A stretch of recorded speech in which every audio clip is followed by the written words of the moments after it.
nini? Very well. Wanajipanga. Alafu baadaye tutakuja tufanye nini? Tutakuja tukicomplain maisha iendelee. Thank you so much guys. Mjue tumeleta our radio mtaani, tuko live in location. Later on we'll be having a panel discussion ambayo will be discussing some of those very key issues, pertinent issues. Alafu tukue na plenary. We had invited some duty bearers and I know kuna wengine wamepatiana apology. Nimesikia kuna msako inaendelea somewhere, wengine wamerush huko, but all in all we'll have to continue.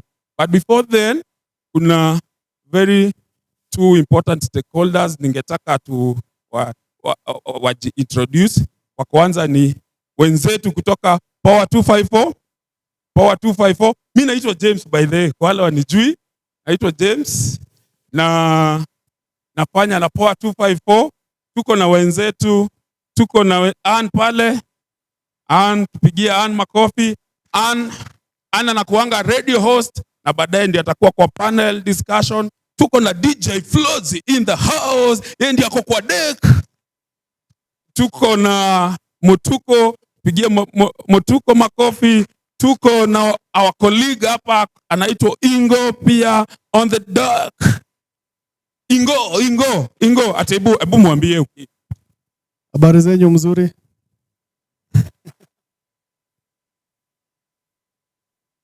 Kwa majina naitwa Ingo Shoots. Napenda kamera, mimi ni journalist pia. Kuna kingine? Ule best yangu anaitwa Karo, mpiga picha. Asanteni. Sauti yake? Okay, utakuja uongea sikia sauti yake. Ama mpatie namba atakukall, utasikia sauti yake. So thank you so much Ingo. And then sasa I think the second team which we have is Uraia team. Mkumbuke the project which we implementing ambayo inaitwa Retai. Wangapi wanajua Retai ni nini? Ya kwanza ni sema yote.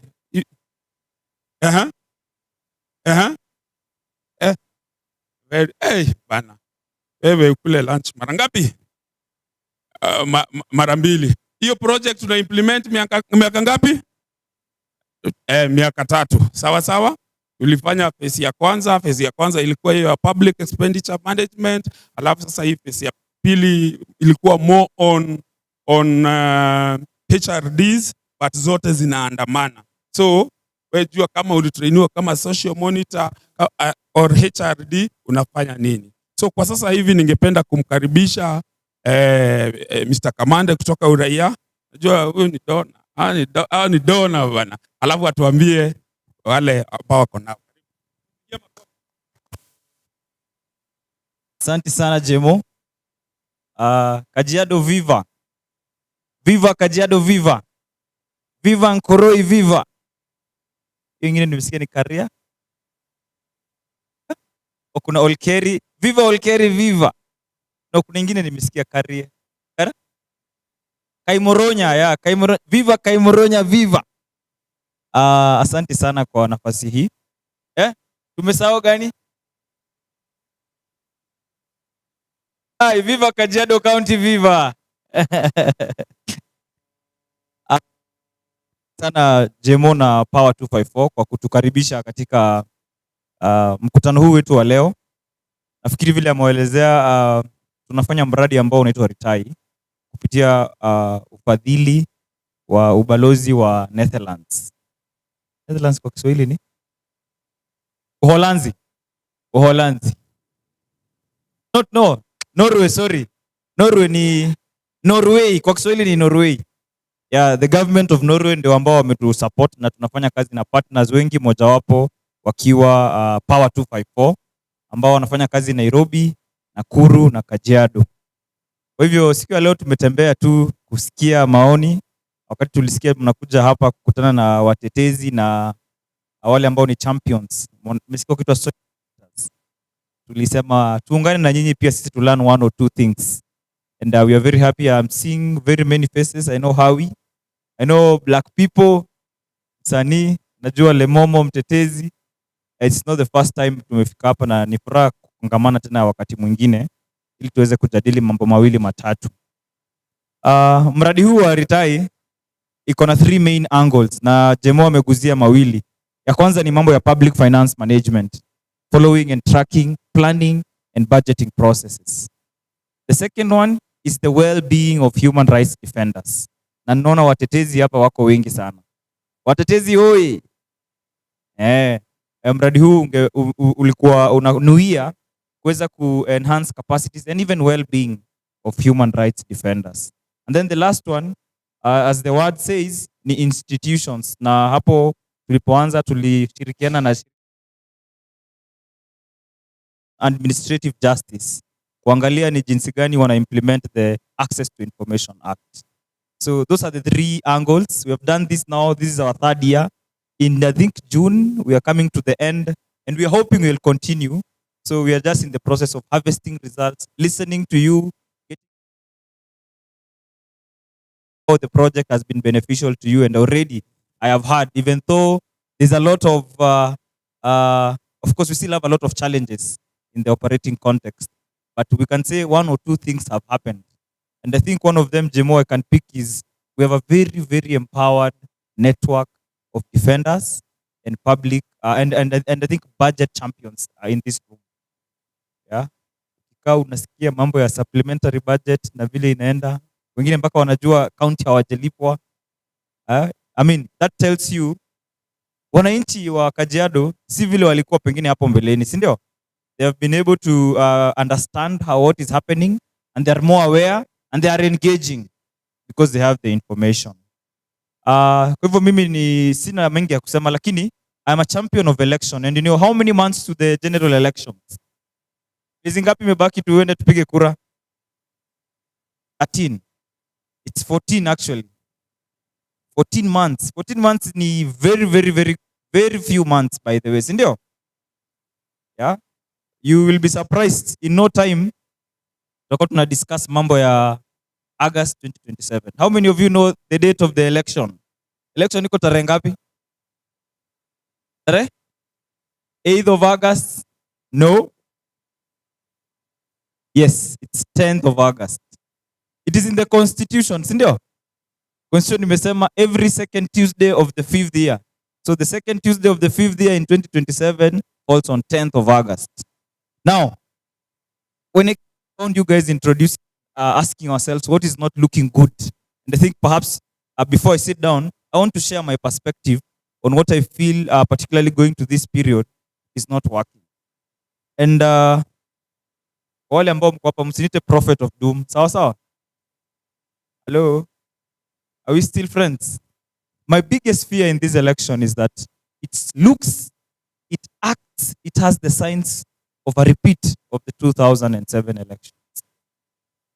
That is my biggest fear. And I can tell you why. Number one, in 2007, we had an incumbent president. Sindio? This, in 2027, you also have an incumbent.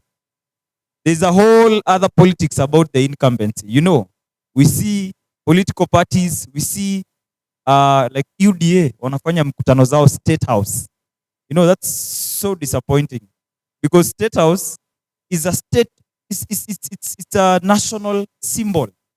We don't need to have party activities at State House. So that's one of my worries about the incumbency itself. And, hello, the incumbent. You guys know the incumbent. President William Ruto, we know his history, sindio? So yo kidogo lazima tukue very aware about the history and how things are looking at. Secondly, in 2007, just before the elections, we had a lot of vigilante groups. You remember the Mongikis? You remember? Now, in 2027, that has camouflaged. We now have goons. Sijui kama goonsies. Goons. Sijui kama mmeona Kajiado kuna goons. Yeah? Yeah. So, I mean, we cannot afford to ignore how this is going to create a lot of risks in terms of how we prepare for the elections. Ni kweli? So let's be on high alert. And I know goons wako na very many tactics. But sisi ambao tuko hapa kama watetezi, kama champions of good governance, we need to be very aware about this situation and continue to assess how these people are behaving. Understand they have the favor of top government officials. Yeah. Number 3, there is elite fallout. You remember 2007, before Twende Airport, there was a referendum in 2005, and Kibaki fell out with Raila. You remember that faction? And now, 2007, Rigathi Gachagua, the deputy president, fell out with Ruto. That in itself tells you something, because perhaps there are secrets that were shared. These people know each other. You saw the president making very, very, very serious accusations about Rigathi. Mnakumbuka? And the same. So this is another factor that we need to be very aware. And I think it's something that we need to reflect about how we are going to contain and even empower people to be aware about these things. Let us not find ourselves in the middle of that beef they have. We need to be objective. Somebody was telling me, if we don't be very keen, all attention for this election will concentrate on 1 term and 2 term, and then we forget the MCAs and the MPs who are very critical in terms of making decisions at the grassroots. Ndio? I know there's 1 term, 1 term mko. 2 term mko. Kuna 2 term, and it's your right. What I'm saying is, I mean, it's your democratic right to pick either side. What I'm saying is, let us not diffuse the politics to concentrate on those 2 things, and we forget that we have 6 elective positions, and 3 of them are very critical. The MCA you elect, the governor, and the MP. If you make a mistake there, my friend, then 5 years tutashinda tukisema hii serikali, si ndio? So yeah, so today 1 term, 2 term factions, tusisahau elections ni juu mpaka chini. Let's not be carried away by the national euphoria, si ndio? Hello? Are we still friends? And I said I'm not a prophet of doom, it's just an analysis, because I know you guys engage a lot of people at the grassroots, and it's something we need to share and remind them, because Kenyan citizens easily forget. Yeah? Second last thing is the issue of tribal rhetoric. Mambo ya tribalism. Huh? And that is so ugly, and I'm glad that we have Gen Zs here. Myself, I don't have a tribe. My mom is from a different community, my dad is from a different community. When people ask me, when ni mkabila gani? And they are confused. Nawambia usidali mimi ni Mkenya, you know.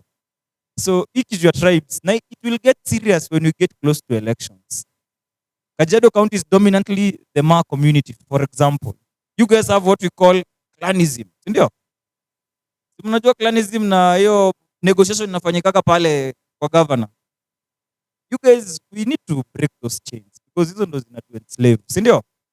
Let's think about it. Let's continue to reflect. And I'm glad we have our elders here who I know have a lot of history, why that is supposed to be done or how it's done. The last thing is the issue of weak preparedness in terms of our elections. We saw IEBC ilikuwa constituted only, is it 7 months ago? So in a period of 3 years, we did not even register any 1 person. But I'm glad that thing is changing. Wangapi wako kadi? Yeah, we need to kukua kadi. I think in history, in 10 days, we registered 800,000 people.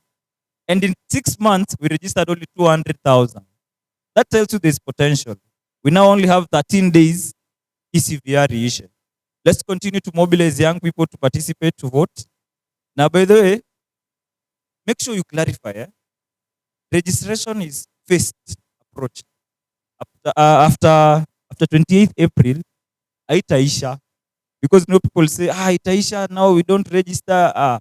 They'll resume what they call the continuous voter registration. And even next year again, they'll do another 30-day enhanced civic and voter registration. The last one. Because they divided it into phases. Phase 1, which started in September. Phase 2, which started this month. 30th March up to April 28th. And then phase 3 and the last one, which will include an ECVR component. So let's continue to mobilize people. Nimesikia one person ameuliza kama uliregister e-time ya ECVR na unaangalia jina lako kwa system au jipati. It's normal. Just to clarify, IBC now what is doing, wana assign polling stations. So immediately watamaliza hii CVR, they'll update depending. Karibuni sana watetezi. They will update the polling station depending on how many people have registered. Hello? Sijui kama huyo jamaa aliuliza swali yako wapi ni wewe? Unajua wakiregister polling station si upangwa na alphabetical order. So kama for example wamepata around 1 million people so far. So they'll need to reconfigure. If there are people who are voting in Kajiado primary, wata reconfigure ndo waweze kuassign polling stations according to the alphabet. So they can't do that when there's active registration happening. So after that, hata unaona polling station yako imeandikwa NA, si ndio? It is normal, guys. We are civic educators. Let's make sure citizens have the right information. Nothing to be worried about, yeah? Although we need to be very alert. Unajua IBC tuwezi waamini sana, si ndio? So those three things, those few things are what worries me depending on 2007. But I'm glad that this lady said we are living in a peaceful country and we have a duty, all of us, to ensure that we keep the peace. Yeah? It is during the elections that we remember that our neighbors are not our friends. I don't know why. Yeah? We have a duty, everyone, to keep karibu mtetezi, to keep talking about these things and making sure that information out there is clarified and availed in good time. Last question before Niketi. How many people have registered in Kajiado County as per the last IBC update? Yes. Yes. Unasema how many people in Kajiado County? You need to keep track. Yeah. Yes, Howie. You know. How many? IBC walitoa update ilikuwa lini? Date 9. Last week on Friday. Kajiado County mko na watu wangapi? Wameregister? Hiyo namba lazima iko kwa mkono 21,731. Tujipigie makofi bwana. I think Kajiado County is one of the top 10. Si ndio? Hello? Kajiado County is one of the leading counties in terms of registration. Karibu, unaweza keti hapa. So let's keep following the statistics. It's important. Kuna watu wanasema wako wengi. I looked at the leading county is Nairobi. Nairobi iko na around 96,000 registered voters wapya. There's Kakamega with 46. Kajiado is 21. You know, tulikuwa tunaongea na my friend Basil. Basil comes from Kisumu. When you compare statistics ya new registered voters in the 4 Nyanza counties, that is Kisumu and Siaya, ni 95,000. Hawajafikia Nairobi total. You know, na huko ndo wanasema tutam. Huko ndo wanasema I mean, sorry to say, but let's keep those statistics coming. It's about Kajiado and how we can mobilize. Yeah.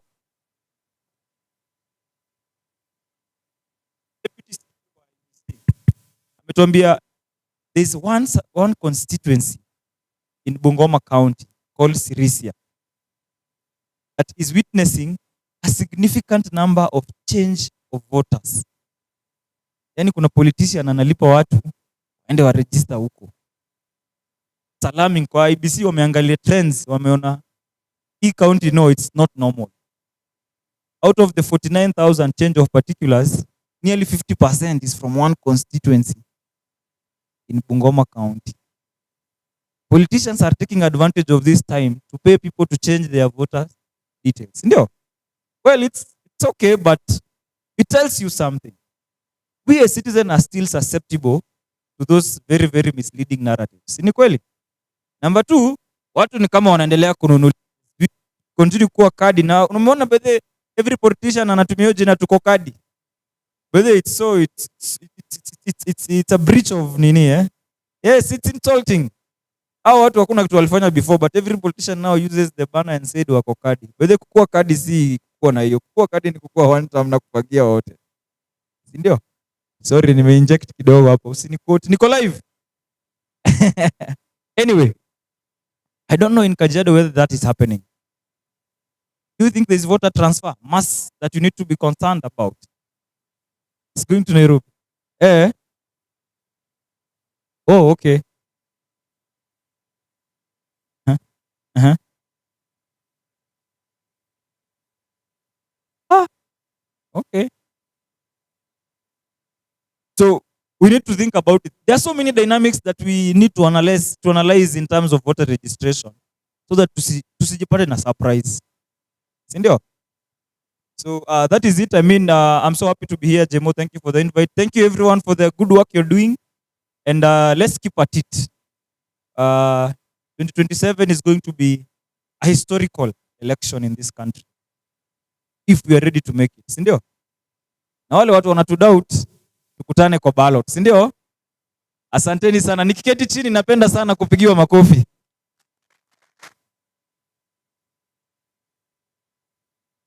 Asante sana kamande, tumpatie kidole.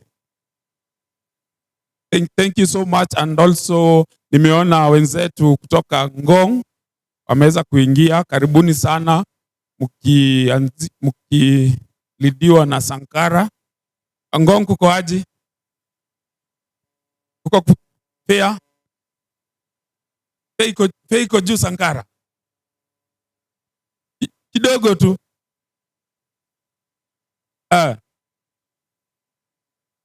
Like what we said, our government is not even communicating well in terms of if there are changes which are happening within our country, it is not communicating well. And tumesikia hiyo namba ya Kajiado, we were so glad.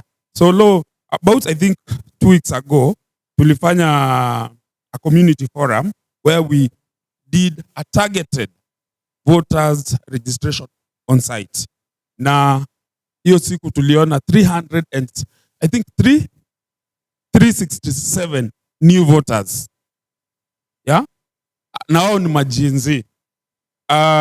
Actually, in many of our forums, we have ensured that tunafanya kazi pamoja na IBC so that they come kwa site. So that waendelee na hiyo mambo ya fanya nini? Fanya not only voters registration, but also voters education. Sawa sawa. So, and I think that's also a clarion call for different organization ya kwamba umetueleza vizuri hapa kamande kwamba hii election yenye inakuja iko na mambo mingi sana.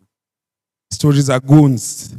Saa hii wale politician wakijipanga na goons, what they are doing, watumia alafu baadaye wabadilisha wakuwe nini, watumiwe hata zaidi. Hata there is high chances venye tumeambia pana kamande, hata watafanya nini, wataweza hata uliwa bana. Si ni ukweli? Because that's what they do. That's what they do. There's a question which was raised on issues to do with budgeting. And I want, I think what admin amefika, ata respond about that, and even the issues which you raised about the county. Ata respond before we go for tea. So I think we'll proceed this way. Ata respond and then tuende tukunywe chai kwa sababu kuna wale ambao walikuja mapema sana, and then later on mjipange from the different areas. You will get some feedback from your different areas, and then we do some, panel discussion. Sawa sawa. So at this point, I want to invite Madam Lewinsky.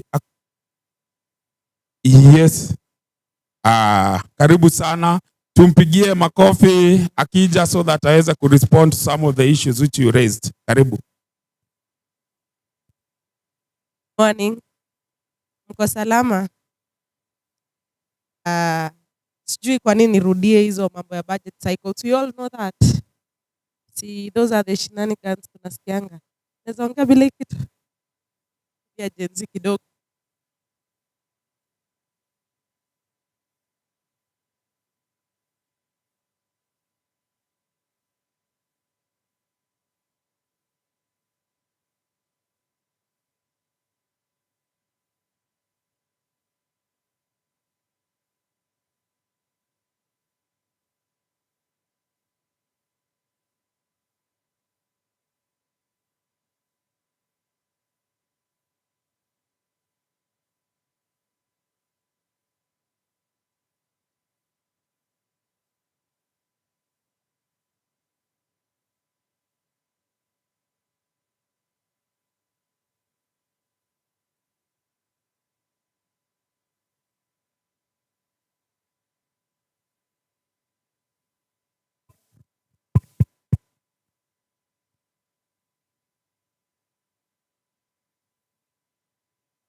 hawataweza kukupenda, hawataweza. Fresh is on the beat. Mbona do you have to be this way? Unajitoa Ati Lewinsky tumpatie kidole. Ameongea kama Gen Z, ameongea kama citizen. Shida ni akiingia huko ofisini anaongeanga hivyo. Tuongee tu kweli. Hiyo ni yangu. Hiyo kama anaongeanga hivyo fine, nyinyi ndio mnamjua, si ni ukweli? But still kuna kitu ameinject kwetu. Yeah? Some of the leaders whom we vote in are a reflection of a reflection of us. Saka sahi any kiongozi akamapa hivi, aingie tu hivi. The first thing anauliza ni nini? Atatoa nini? Atatoa ka kitu. Ati atoe nini? Atoe za macho. Yeah? You see, that is a challenge that we have, all of us. Na ni kitu imeingia kwa Wakenya wengi sana. The more we are trying to change that, the more things still remain the same. What are we going to do about that? And that's why we are having those robust discussions to discuss, if you want change, the change starts with us. Ile change ya ukweli inaanza na sisi. Sawa sawa. Lakini kama baadaye utaenda uchukue hiyo sumbili, alafu you vote in the garbage, remember bado itafanya nini? Itakurudia. So I think at this particular point nimeambia chai iko ready, tuende tukunywe chai. So leo tunakunywa chai dakika ngapi? Sasa hii ni 10:55, about 20 minutes. About 20 minutes. Jue tulianza late kidogo. Niliambiwa watu wa Kajiado ni wadosi, kukinyesha kidogo wasa wanalalala kwa raha zao sankara ukweli, si ndio? Kwa sababu wanatoka kwa maboma. So turudi 11:20 to have probably about 10 minutes of reporting back, and then now we move on to the panel discussion of the issues ambazo ziko Kajiado County. Sawa sawa. So we are taking tea from hapa nje. Sawa sawa. Let's proceed.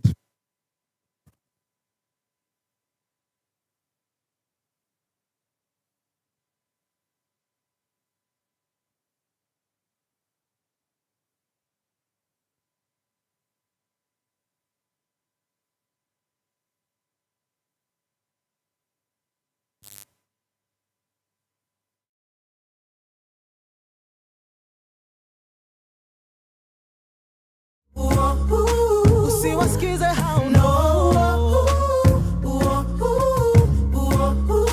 Baby achana nao no. Usiwasikize hao no.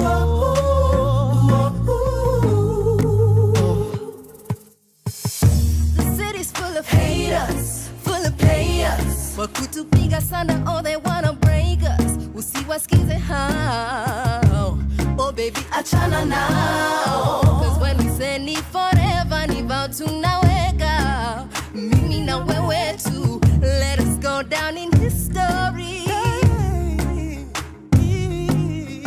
Niamini na kupenda. Ni wewe tu. Wakusema watasema, usiku watalala. Hawataweza kukupenda vile ninavyokupenda. Itashindwa na cha kusema, na wakisema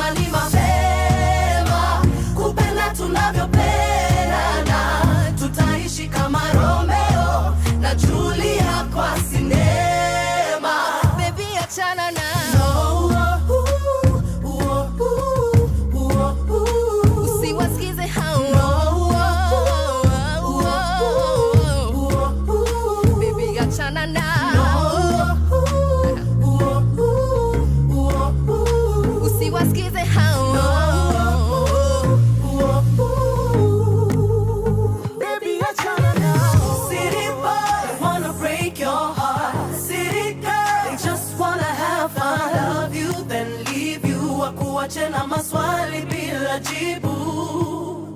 City boy wanna break your heart, city girl just wanna have fun, love you then leave you, wakuache na maswali bila jibu. Yeah. City boy wanna break your heart, city girl just wanna have fun, love you then leave you, wakuache na maswali bila jibu. City boy wanna break your heart, city girl just wanna have fun, love you then leave you, wakuache na maswali bila jibu.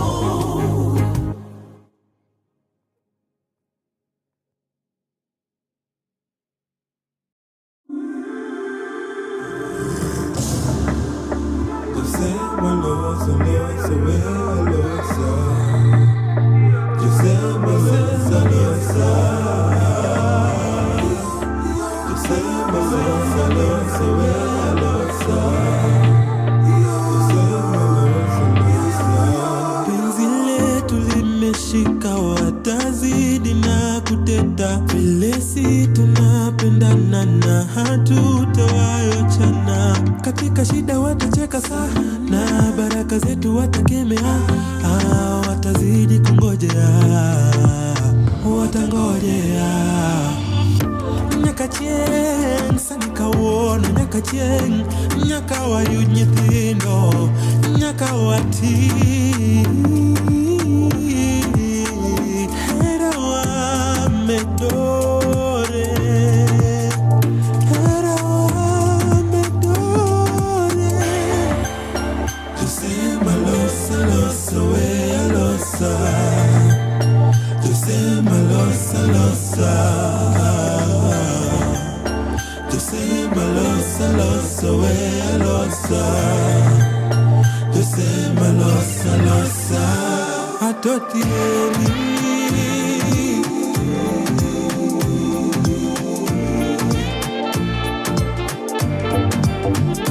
Atotieni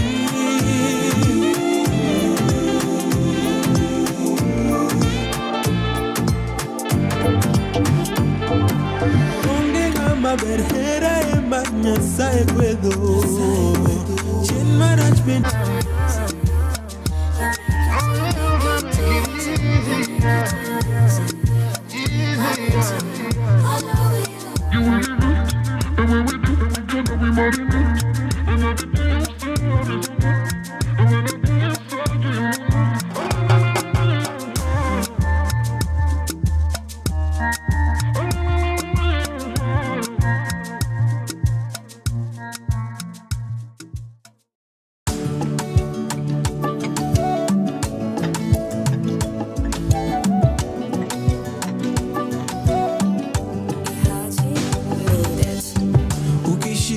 Shikamani, ukipendwa pendeka, oh my babe, nikupe nini my love? Kwako mimi sioni wala sisiki kabisa, siwezi kuambilika, nikupe nini my love? Na Mungu kaumba sana, mapenzi matamu so kifani, mapenzi yamenikola dia. Nahisi raha nikiwa nawe, nani mwingine kaso wewe? Oh baby, I don't want nobody else but you.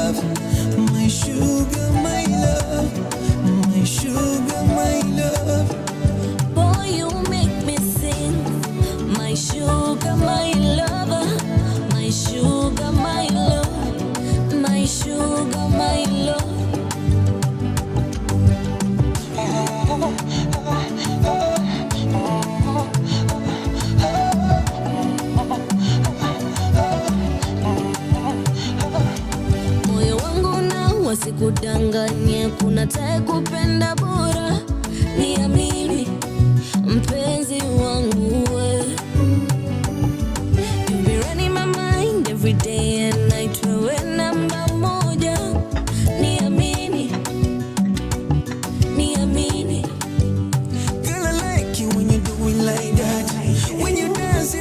I'll be right back. Ni sambamba kando yako, baby ajitamati.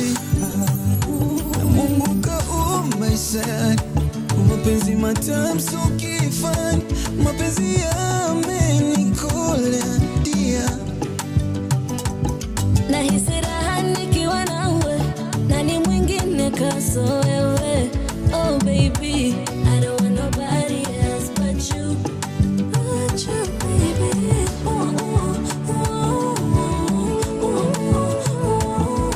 baby.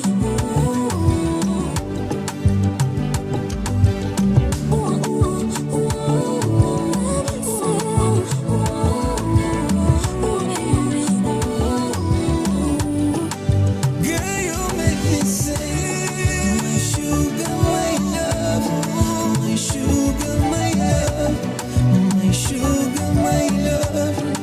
Boy, you make me sing. My sugar, my lover. My sugar, my love. My sugar, my love. You want killer brother?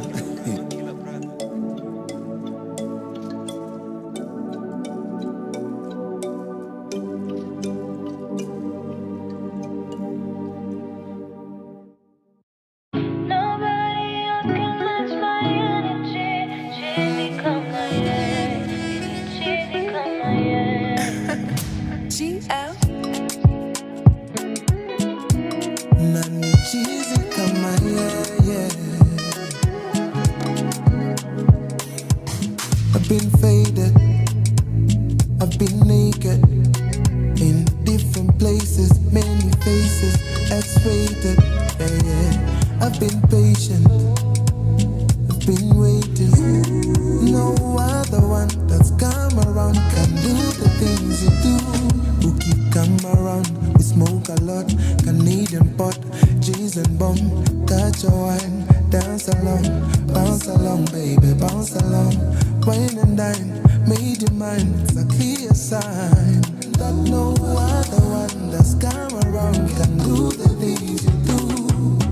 Nobody else can match my energy. Cheesy come my yeah. Cheesy come my yeah. We up all night and still we tryna be busy on the AM. Cheesy come my yeah. Yeah. Cheesy come my yeah. Cheesy come my yeah. Oh yeah.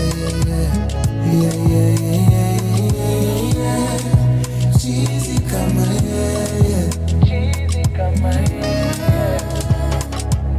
I've been faded, serenaded, celebrated. Ooh, very patient. See, I'm not so complicated. Ooh, kakoma on my mind. Your toes are juicy, align. Moyo kapiga sign, kisha underline. Only free because you let me be. That's the love I want for me. Long time was so baridi. Can't deny the chemistry. Ukakwama on my mind. Tuka alive. Tuka bigger sign.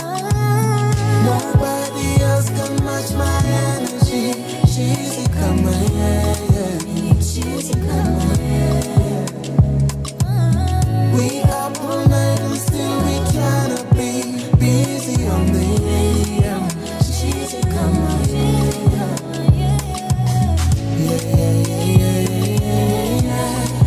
Cheesy come my yeah. Oh yeah.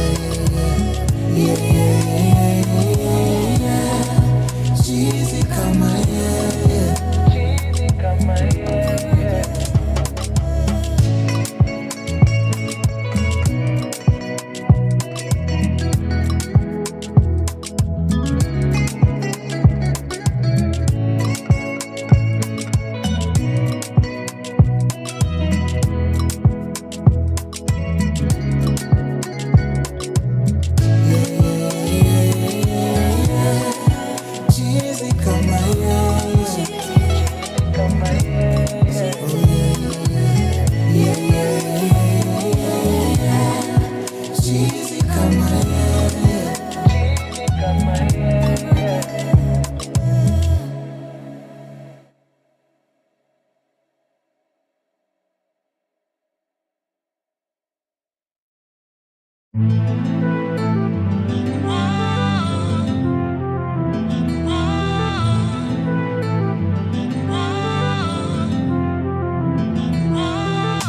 is for the lovers in the house.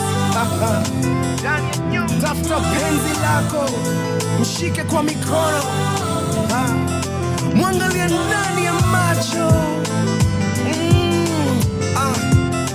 mpeleke kando na umwambie,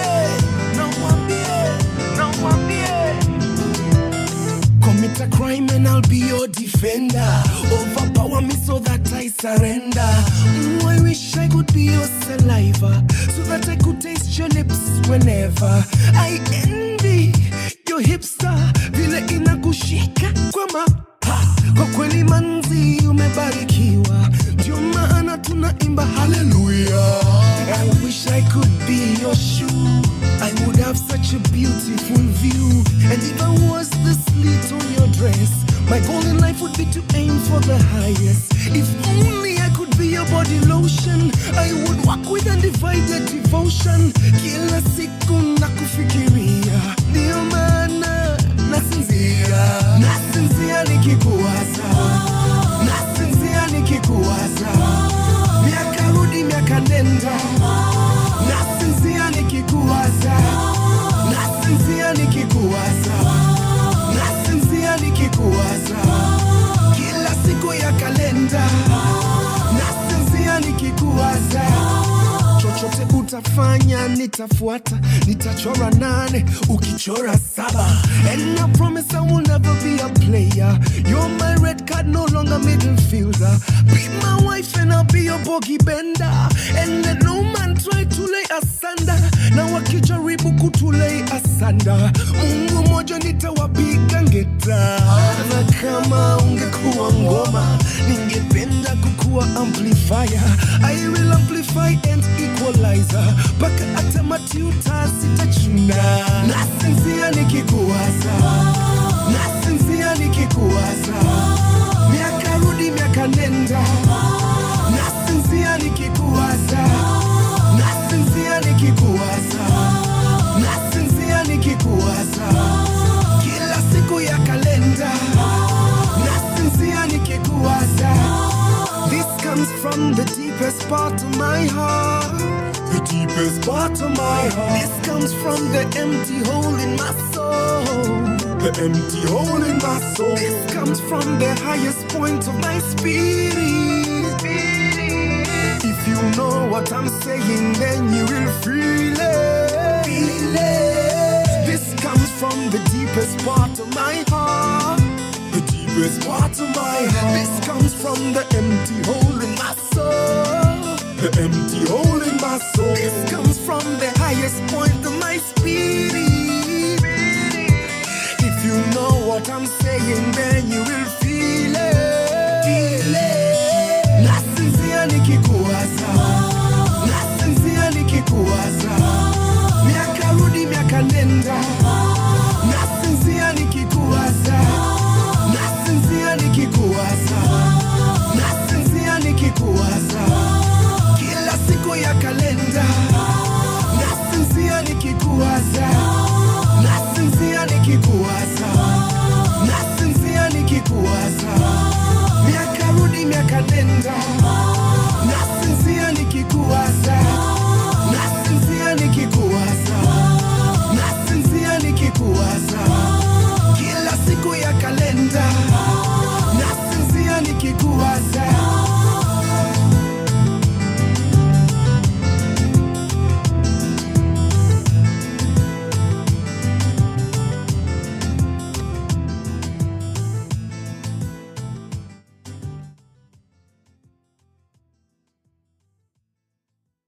Oh, she sometimes says I'm so funny. Nabadilisha kina badili paka gear.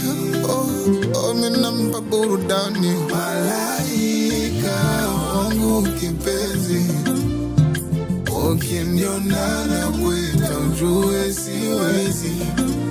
Yani umenishika pumzi na penzi. You my love, wendo mwenyewe, oh baby. Sina ubaya nawe, sina ubaya Sina ubaya nawe. Sina ubaya.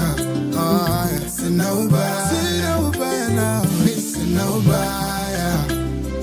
Sina ubaya. Sina ubaya nawe. Sina ubaya. Sina ubaya. You want me to assure you that I'm ready for you. You want me to promise that yes I love you and it's true. Baby come give me your love, I promise you never go tired. Nitakupenda nitakupa mapenzi solo yani mpaka uritaya. Baby, baby, usiniogope nipende baby, baby. Malaika wangu kipenzi, ukiniona nakuita ujue siwezi. Yani umenishika pumzi na penzi. You my love, wendo mwenyewe, oh baby. Sina ubaya nawe. Sina ubaya. Sina ubaya. Sina ubaya nawe. Sina ubaya. Sina ubaya. Sina ubaya nawe. Sina ubaya. Sina ubaya. Sina ubaya nawe. Sina ubaya. Sina ubaya nawe. Please give me more beats. Sound.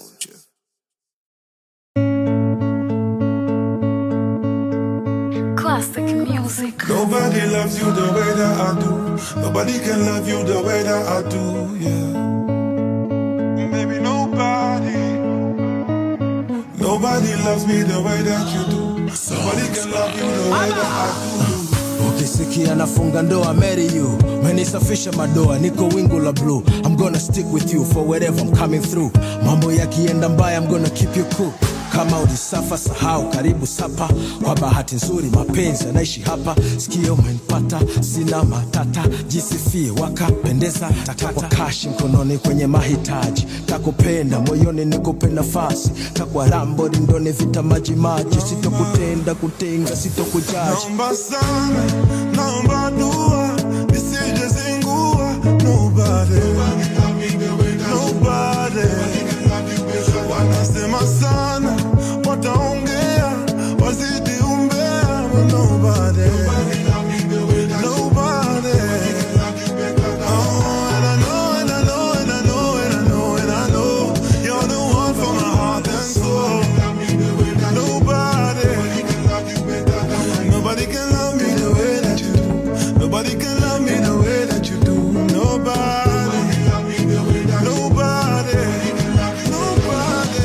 Nobody love me the way that you do. Nobody can love you better than I do. Nobody shows me the way that you do. Nobody do me the thing that you do. Maujanja, nampa, mauninja kumfu. Anaruka, nainuka, nanguka pu. Ananipa winja, ware tu. Honey, sugar, ginger, my boo. Sauti akiongea tu mashallah, mashallah. Mguu akitembea mwendo billions. Dala kama kajiongezea shit, bala. Kajipendelea mpaka kara. Sauti akiongea tu mashallah, mashallah. Mguu akitembea mwendo billions. Dala akikusogelea sasa akikuchekea du. Naomba sana, naomba dua, nisije zingua. Nobody. Watasema sana, wataongea, wazidi umbea. But nobody. Oh, and I know, and I know, and I know, and I know, and I know, you're the one for my heart and soul.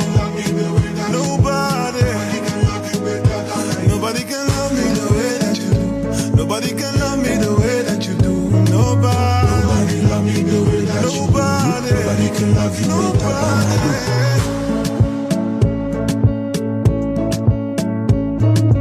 Nobody love me the way that you do. Nobody can love you better than I do.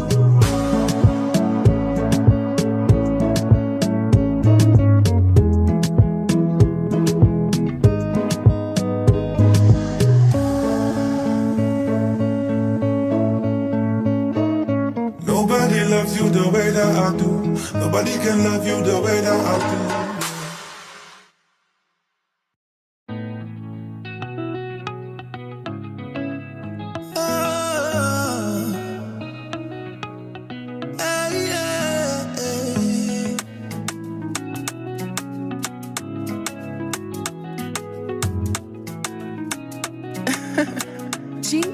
Ninajijua inside out, inside out, inside and out.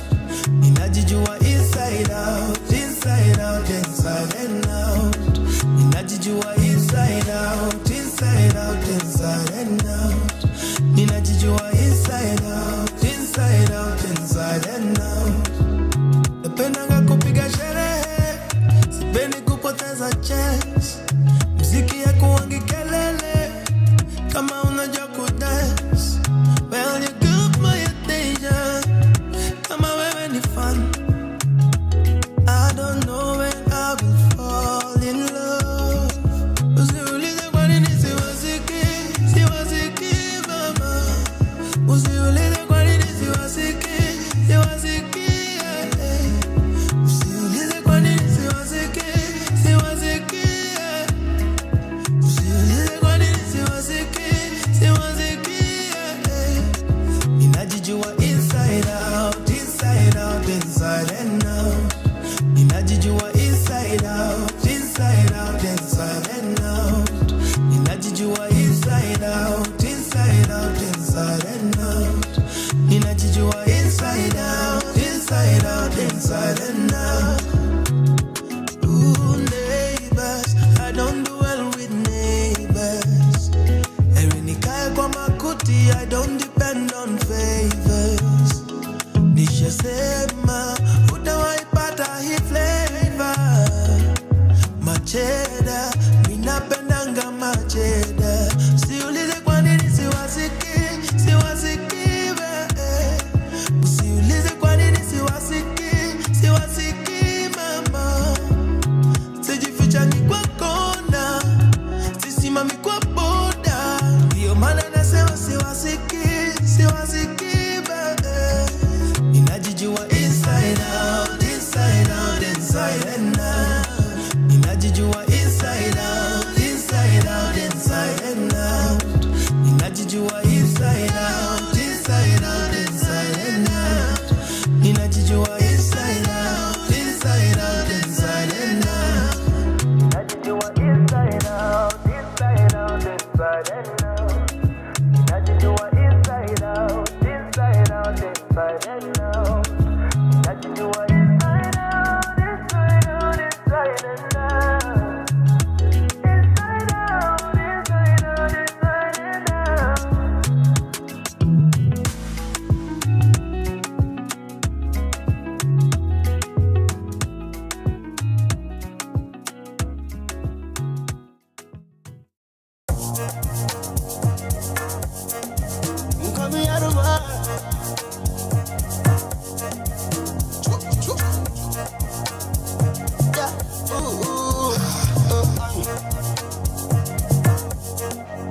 Vicky Bandes. No time, don't waste my time. Nico vibes, please don't kill my vibe. Washa ni washe, leta ni lete. Sherehe ni sheria, huku kwetu sherehe ni sheria. Washa ni washe, leta ni lete. Sherehe ni sheria, huku kwetu sherehe ni sheria. Ukileta one time nakupa two time, we have a good time, yeah. Si tunajirusha mpaka luta, we have a good time. Ukileta one time nakupa time, yeah. Si tunajirusha mpaka luta, we have a good time. Loketo, baby loketo, loketo, dance for me loketo, loketo, oh loketo, loketo, dance for me loketo. Bele, bele, bele, bele, bele, bele, dance like I lose my bele. Bele, bele, bele, bele, bele, bele, dance like I lose my bele. Niko polite, niko polite, niko na mtoto mtoto na sio wa kawaida. Niko na shasha, leta kalaita. Na niko bumper to bumper ka fighter. Hey. Tule wewe na ule mpewe. Pombe kwa wingi, watoto kwa wingi, pesa kwa wingi, cheza mziki kwa wingi, ukileta one time nakupa two time, we have a good time, yeah. Si tunajirusha mpaka luta, we have a good time, ukileta one time nakupa two time, we have a good time, yeah. Si tunajirusha mpaka luta, we have a good time, Loketo, baby loketo, dance for me loketo, loketo, oh loketo, dance for me loketo. No. Hiyo ilikuwa example. Tafadhali ondokea our senior citizens hapo. Au ni waheshimiwa tafadhali. And get some seat somewhere. Aya, hiyo ilikuwa patia senior citizen kalamu yake. Very good. Aya, tunaanza sasa 1. Aya. Hapana.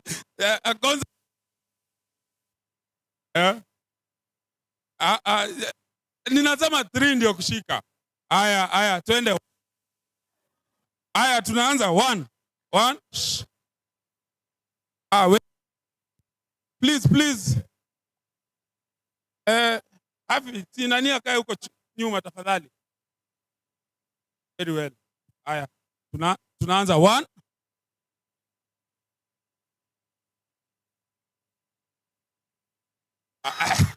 Sijasema.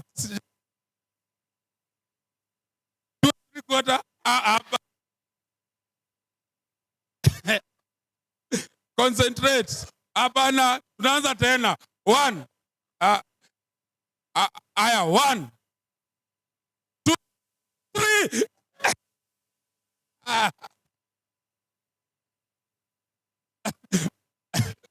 Nimeona kuna watu hataki kuconcentrate, lakini sawa tu. So tunaenda kwa the second very important session of this forum, and thank you so much Mr. Munyiri for coming, and also tuko na Bishop Omae. Mr. Munyiri pia najua amekuja na his team. As I said when we started the forum, it is more of a dialogue between the duty bearers, between wenye wako upande ya serikali na pia sisi as citizens. But again, we said that it is important for us to report some few things which we have been doing in our respective areas. Sawa. And ninajua there are so many things which we have been doing. And also there are questions which we want to ask some of our duty bearers, and also the answers which we have as citizens. Sawa. So I think at this point, this is how I want us to proceed. Tutachukua about 24 minutes on reporting back on what you have been doing. Solo, you'll be able to lead on that. Ensure when you wanasimama, wanakuwa short, brief, and sweet. Sindio? And of course, asking some questions, because later on, we'll have a keynote address from Dr. Omae, ambaye atakuwa anaenda, and then later tukuwe na panel discussion with some of our duty bearers, some of the HRDs, and of course, our veteran HRDs. Sawa. Yeah, because again, we want to bridge the intergenerational gap, which is also very key. Sawa. So at this point, Solo, please come and lead us in this session of reporting back. To report back issues zenye ni za success, pali kuna swali, alafu pia uh, anything that you really want it to be done, probably by the duty bearers. Before now, we are in panel discussion. Sasa, solo.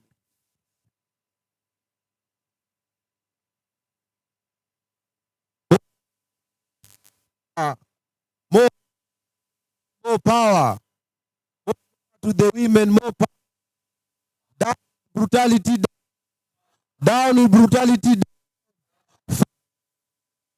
Change forward. Asante.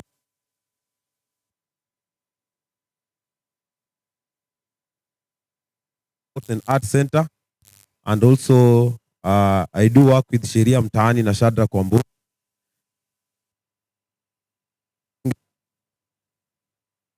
Also tuna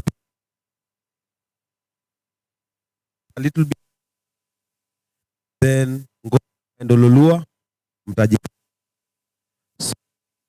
First of all, as a human rights defenders and social justice center movements, kuna different challenges. Hata saizi nafurahia sana Bishop Omaya kwa hapa, because mimi the challenge na Ongatarongai ambayo nilipitia a week ago, Bishop Omaya amejaribu kutatua, because anakuanga kwa alternative dispute resolution ya mashamba. Na hapo Koira Road, Bishop Omaya, you are sure about the Koira Road issue because mlienda paka mkakuwa hapo na community. Na I can report last week the same perpetrator. Mimi naweza muita perpetrator because is well known. Alikuwa times one na akaenda na police. Nikaenda hapo nika challenge, wakati waliniona wakaenda.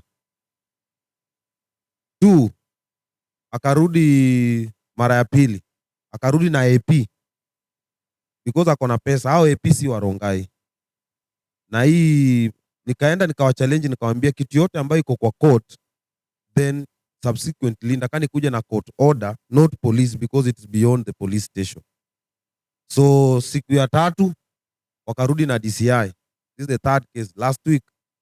Na most of the time walikuwa wakikuja, nilikuwa napigia Simona namwambia, because niye ndo tumeanza kufight na yeye that land injustice for quite some time. Tukaenda kotini, kulikuwa na court order.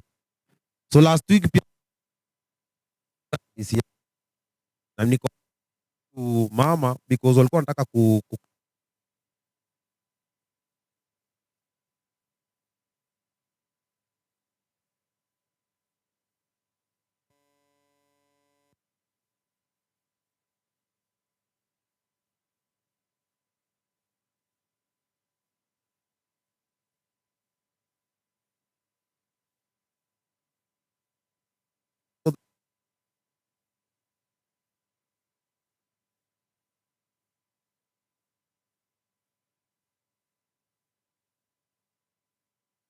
(2013)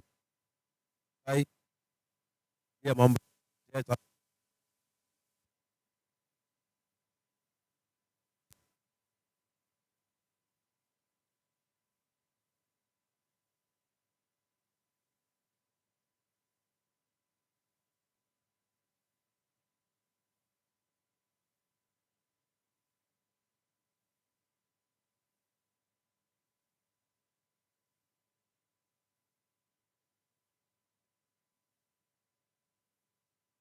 hiyo shamba ndio imemletea pressure. Sio venye tunaongea na wewe saa hizi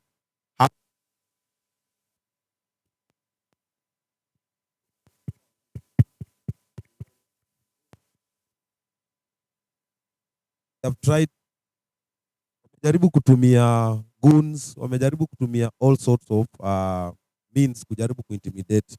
So mimi naweza kusema hiyo ndio challenge yenye tunajaribu kupitia. Then they are also trying to use the police officers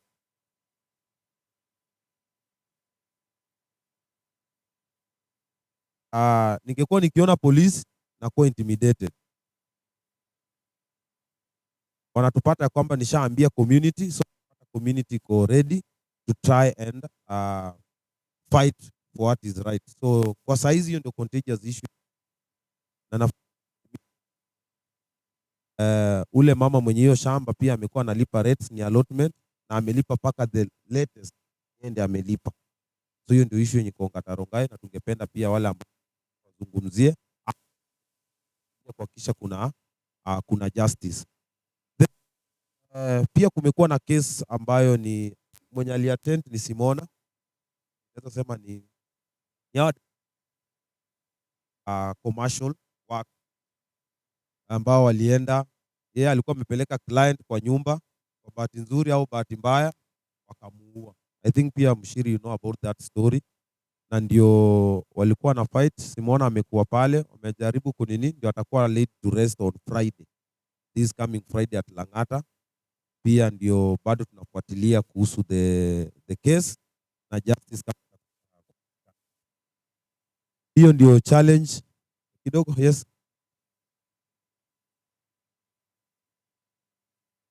Yeah. Pia hapa tuko na victims, tuko na victim ambaye I think atazungumza baadaye. Nishamweka kwa huyu, ni I think simama tu, huyu ni mojawapo mwathiriwa. Huyu alikufa na akarudi, unaelewa, alisalamia Mungu kidogo na akarudi, kwa sababu Mwenyezi Mungu alisema angali na nini, na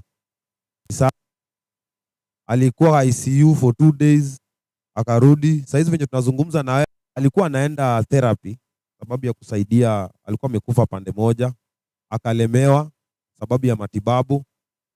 Title zake title deed sababu ya kumsaidia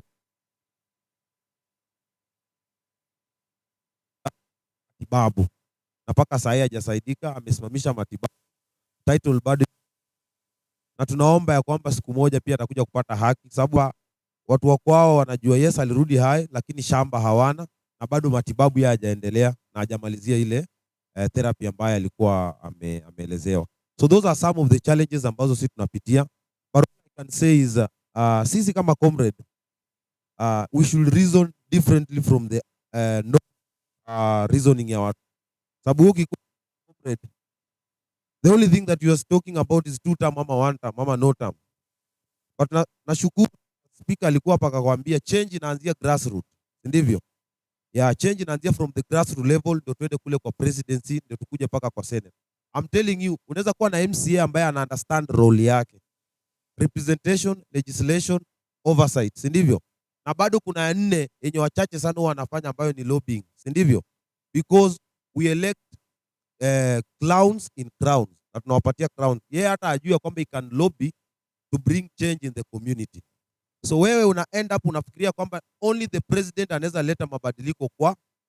Sasa tuseme hata kama Mulika Mwizi haiwaki Ongata Rongai, si ndivyo? Feeder roads haiko Ongata Rongai. So ni president itakana kuja hakikishe feeder road iko. Because tumeacha kuweka MCA on top, tunaona kwamba ni president akana kuja yeke Mulika Mwizi, ni president akana kuja yeke feeder road, ni president akana apeane basari kwa uwazi na haki, si ndivyo? So in the process unapata ya kwamba there are some counties, unaenda kama Murang'a for example, nikitumia kama case study, wako na governor. Kiambu wako na governor. Sasa hizi venye tunaongea na wewe, governor wa Kiambu anapeana paka seedlings za watu kupanda. Hiyo seedling ndio ikomae itoe avocado for commercial purposes. Watoto wetu labda ndio wanaweza benefit because is futuristic, anajua kwamba this thing that I'm doing it will benefit the other generation. Ndivyo? So ukikuwa na governor wa maana na ukuwe na MCA wa maana na ukuwe na mbunge ambaye anajua kwamba inafaa atunge sheria ya kusaidia the next generation, utasahau hata kuimba ya kwamba ni president ama si president, si ndivyo? So if wewe umefail ku change the leadership at the ward level, umefail ku change the leadership at the constituency level, you have failed to change the leadership at the county level. Now unataka kujidanganya uko na kifua enough ya kuchange kutoka Turukana mpaka Busia. Hiyo tunadanganyana. First change the word. So because of time nitakaribisha Ibra azungumzie kuhusu Makolo. Yes, utazungumzia kuhusu Ololua, si ndivyo? Challenges na merits and demerits, then to move to Ngong Ward. Asanteni sana.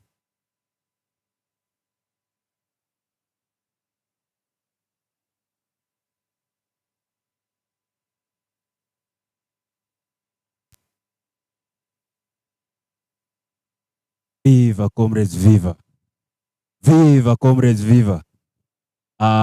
My name is Michael Ombewa from Ololua Ward and also from Olepolo Social Justice. and we were doing follow-ups on some projects as social monitors in Ololo Ward. But all we found are setbacks. Na some of the setbacks ambazo tuko nazo ni one of the greatest ni politics. Na there's a way in which politicians have planned.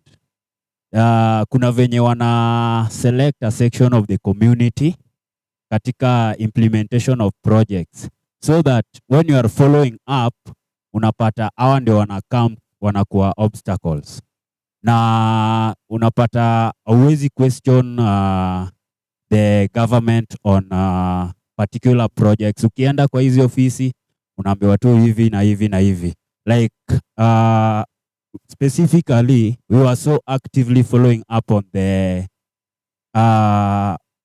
budget, the proposed implementation of the projects of the financial year 2024-2025. Now, in our ward, none has ever been implemented. Tukiuliza, mnazungushwa tu, but you don't see them. But when you question, unapata una ish. Na that's the greatest nini tumepata. That's the greatest challenge ambayo tumepata. Basically ni politics too. Yeah. Thank you so much. So Ward Sankara atakuja kuzungumza for 2 minutes the challenges, merits and demerits na productive future plans.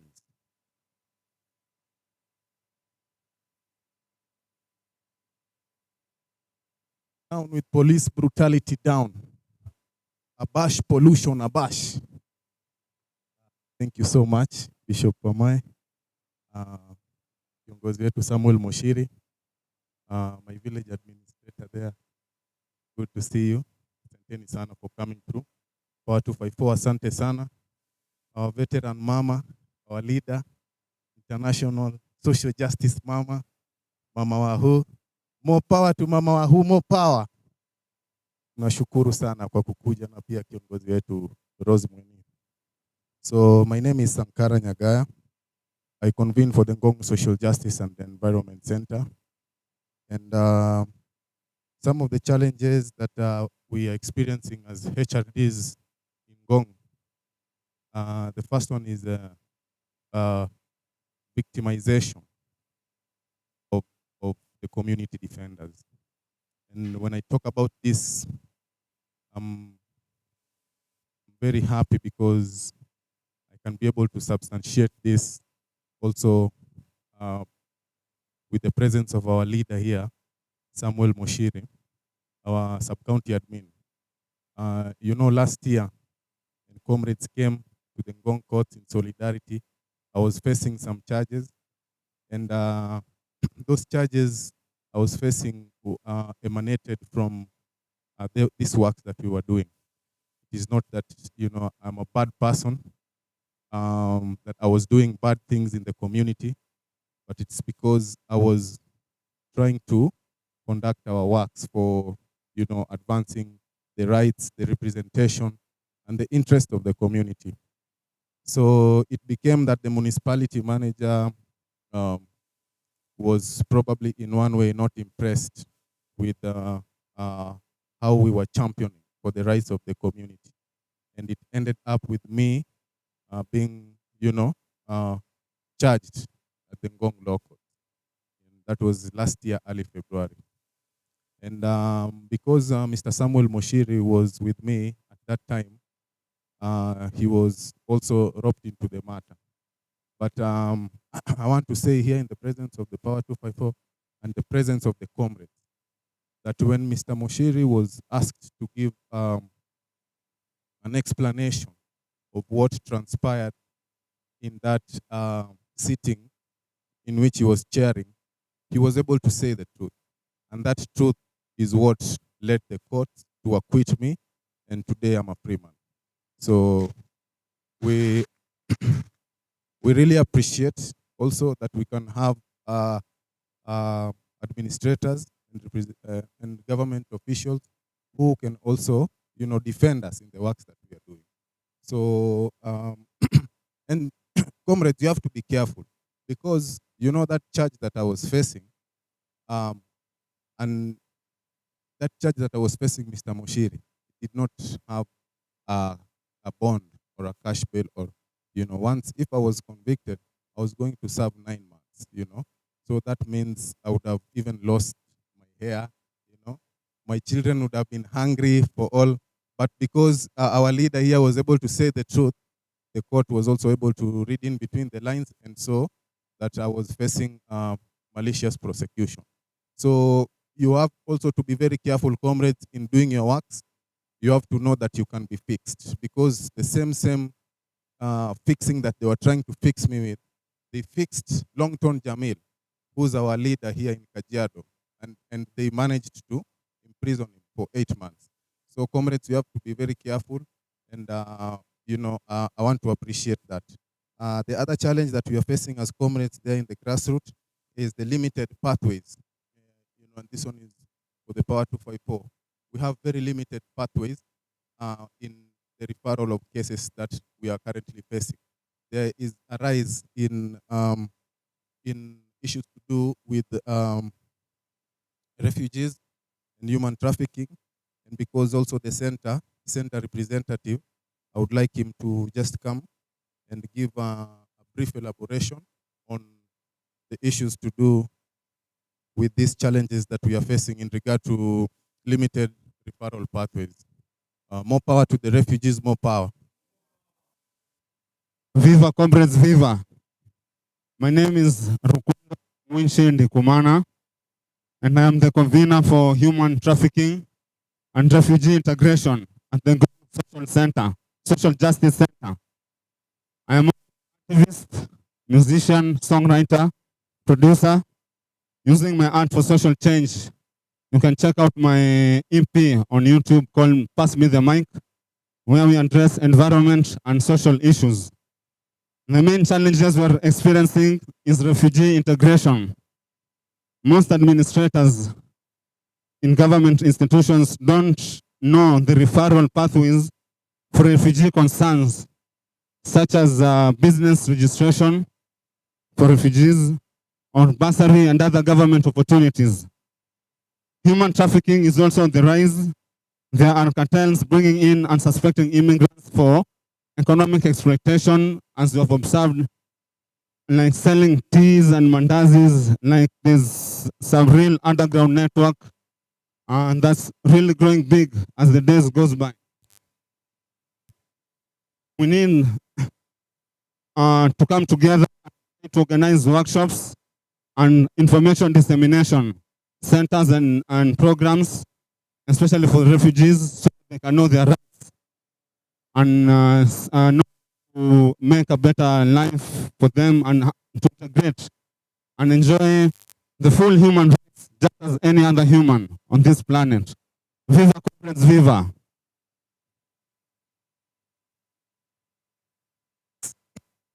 Thank you so much.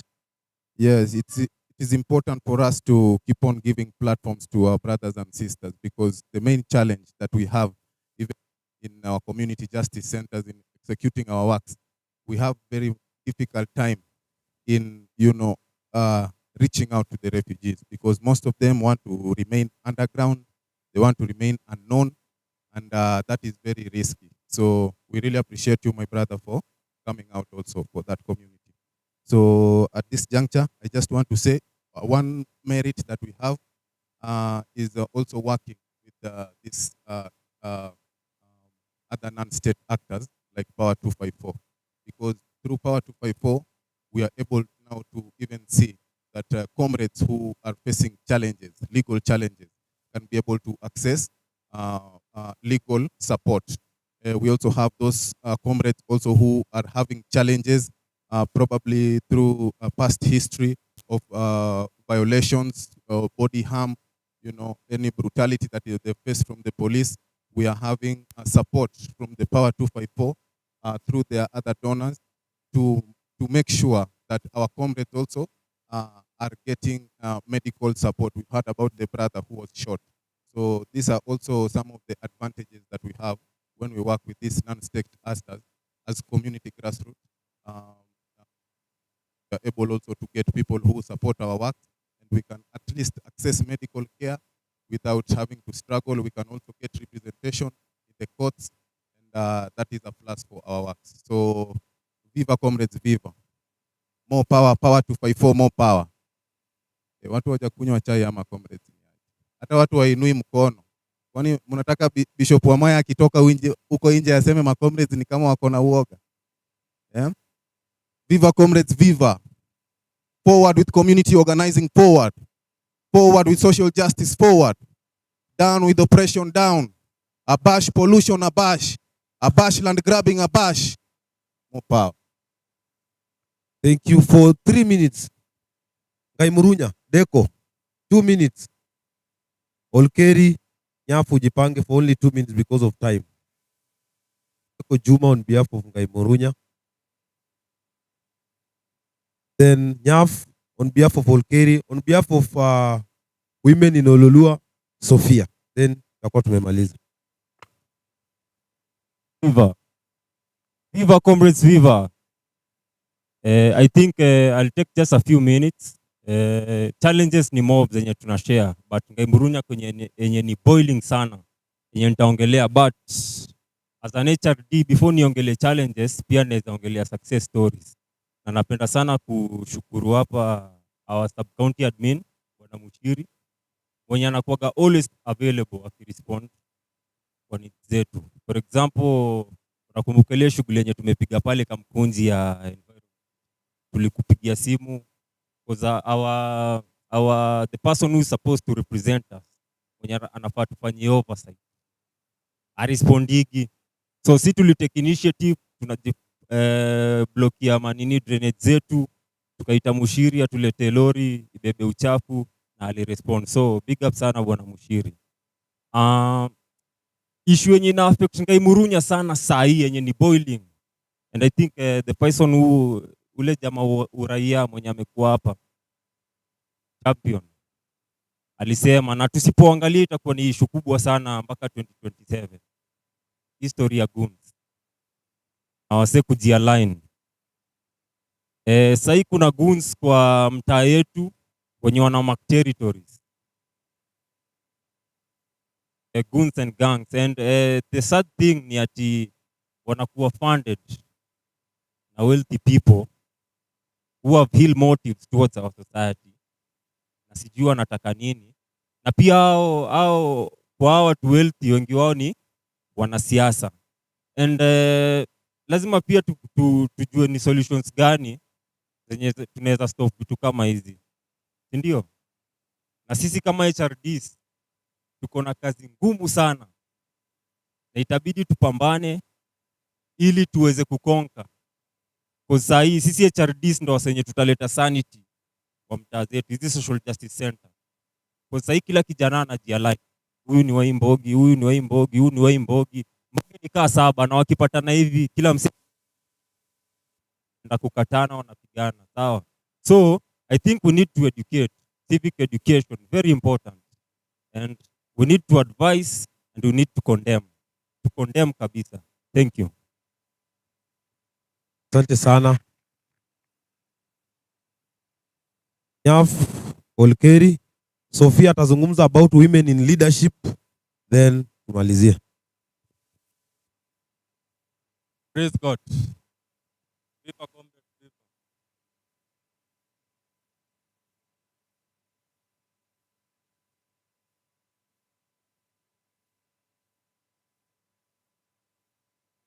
Ya kwanza huku kwetu niambia Munyiri anakuja kufunga baa.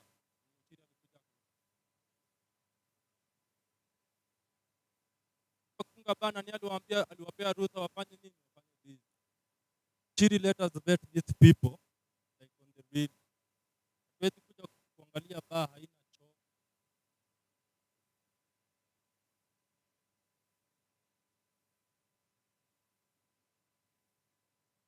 Hata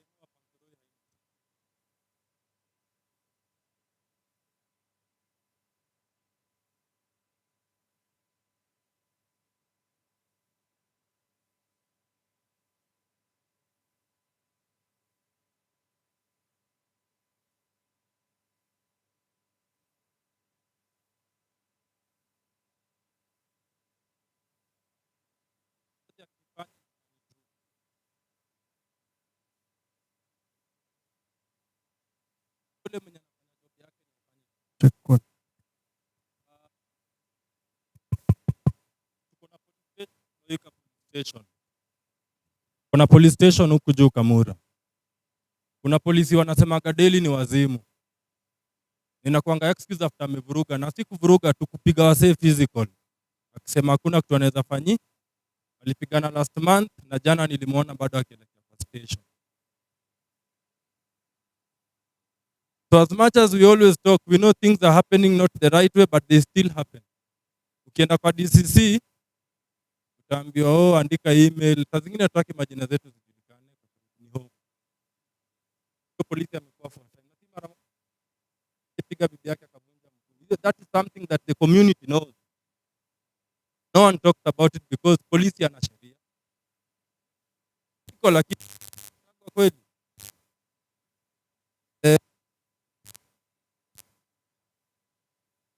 Kajiado validation ya programs or the projects that are being done by the county.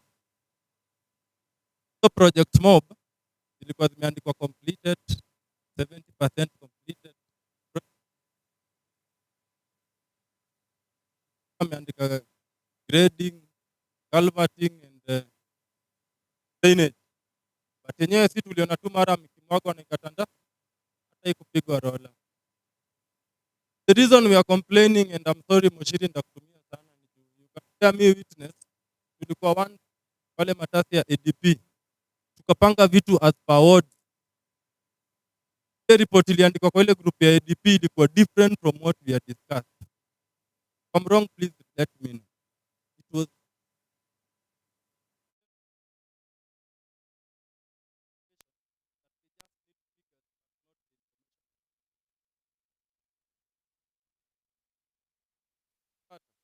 mbona tuende mahali hatusikizwi? Either tuanze kumobilize sisi wenyewe, tuende na mbogi zetu huko, hizo reports ziandikwe, tuambie tunazipata wapi, tu validate. Otherwise tutakuwa tunapigia mbuzi kitaa. Tuendelee kupigia Munyiri makofi. Ndio msee pekee amekaa na oppressors.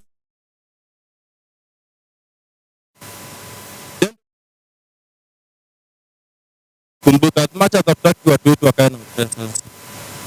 Ndio anakaa na oppressors na anakumbuka kututetea to some extent, because if you call Munyiri he will pick you. Ask for any assistance he will. Ndio kidogo tukienda kucomplain ananiambia kanyafu, jaribu kufanya ile pale unapata complain yenyewe. Ukweli anadu ama alidu. Pata. As much as tunaendelea kufanya tunafanya, tuombeane mema na tuzidi. Sofia, dakika moja. Women in leadership, 1 minute.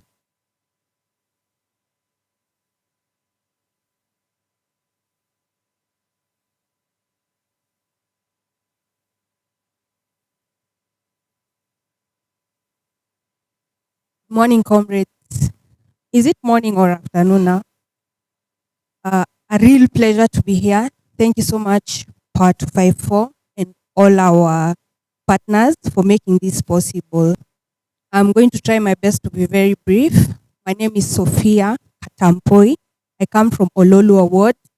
I'm an environmentalist, but also I run an organization for the elderly in the community. When I was doing my campaign in 2017 and 2022, I realized there's a special interest group which has been forgotten, and these are the elderly. And when I even look at the Gen Z uprising in 2024, I realized that there's a big gap between the older population and the younger population. And I'd like to encourage the Gen Z, for us to go further, we need to turn this conflict into a collaboration. Sawa. And that is why I'm working hard at my organization called Golden Age Africa to focus on intergenerational knowledge transfer. And that is the only way we are going to be able to go further. There's an African proverb that says, the youth can go fast, right? We can walk further. No, we can walk faster, but it is the elders who know the way. So why should we want to run far while we can consult, coordinate, collaborate, and go further together. Thank you so much, Solo, for giving me this opportunity. When I was working in the community, I realized one thing. Wamama wako na chama mingi sana. Si ni kweli? How many chamas are you in, ma'am? Ama ngapi hivi? Yes. The grassroots women have really come together na wanaenda mbali. Lakini ukiangalia kwa mambo ya women in leadership, Kajiado County, how many women MCAs do we have elected at the ballot? How many? Nominated, right? Kajiado County is one of the 4 counties.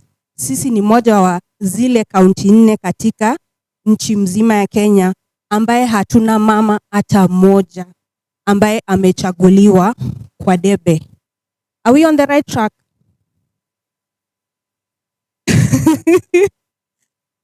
Coincidentally, when you check the reports of the highest numbers of teenage pregnancies, Kajiado County tuko number? We are in the top 5. Yes, in teenage pregnancies report, Kajiado County, we are in the top 5. So what am I saying? We need more women in leadership, and we are not pulling the gender card. When we say we need more women in leadership, hatumaanishi sisi tumekuja kuwakalia. We need to collaborate and partner. In fact, for us to go further, we need male gender champions. That's what we need. Because we come from patriarchal systems. In fact, tunatoka kwa systems ambao zinaamini kina mama hawafai kukua kwa uongozi. So tunafaa kubadilisha mfumo huo. Let me just say one challenge ambayo nimeface that has really affected me na ninajaribu sana kujikusanya even as we speak right now. I realize coming from a background of activism, it has really affected me when I went into leadership. So what am I saying? As young people, as much as we are activists, let us try to form a collaboration and not an enmity, especially between activists and our political leaders. Because one day utatafuta kiti ya uongozi mahali, but zile vitu ambao umefanya kule nyuma, huenda zikakufuata huko mbele. Sawa, last year I missed a very good county job because they realized I had been too vocal in public participation forums. And you know what? They even had receipts. Kumbe these people, they even record us when we are speaking in public. So it's true. Sijasema msifanye kazi na sijasema msiongee, but always pray to God. As young activists, you have to build your spiritual maturity. That is the only way we will go far. Before we stand out there and start shouting for our rights, let us think about what are our responsibilities. Can we partner? Can we change our approach? As we want to go to the streets, how can we change our approach? Can non-violence work? Do we have to go the violent way first? Let us focus on other ways of solving conflict before we go to the violent means of solving conflict. So that is all I want to say. And I pray for all of you. And I pray that on this leadership journey, God will grant you the desires of your heart. God bless you. Sankara, 1 minute for your visitor.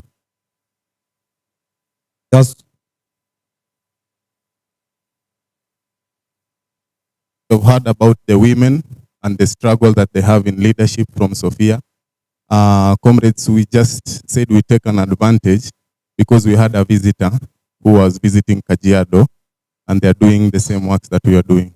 So I wanted to welcome her, to introduce herself, and then also to tell us as a grassroots HRDs how we can work with her. Karibu sana. Forward with women empowerment, forward. Hawajakunywa chai. Forward with the women empowerment, forward. Hello. Habari zenu? Mko aje? Okay, that was my Kiswahili.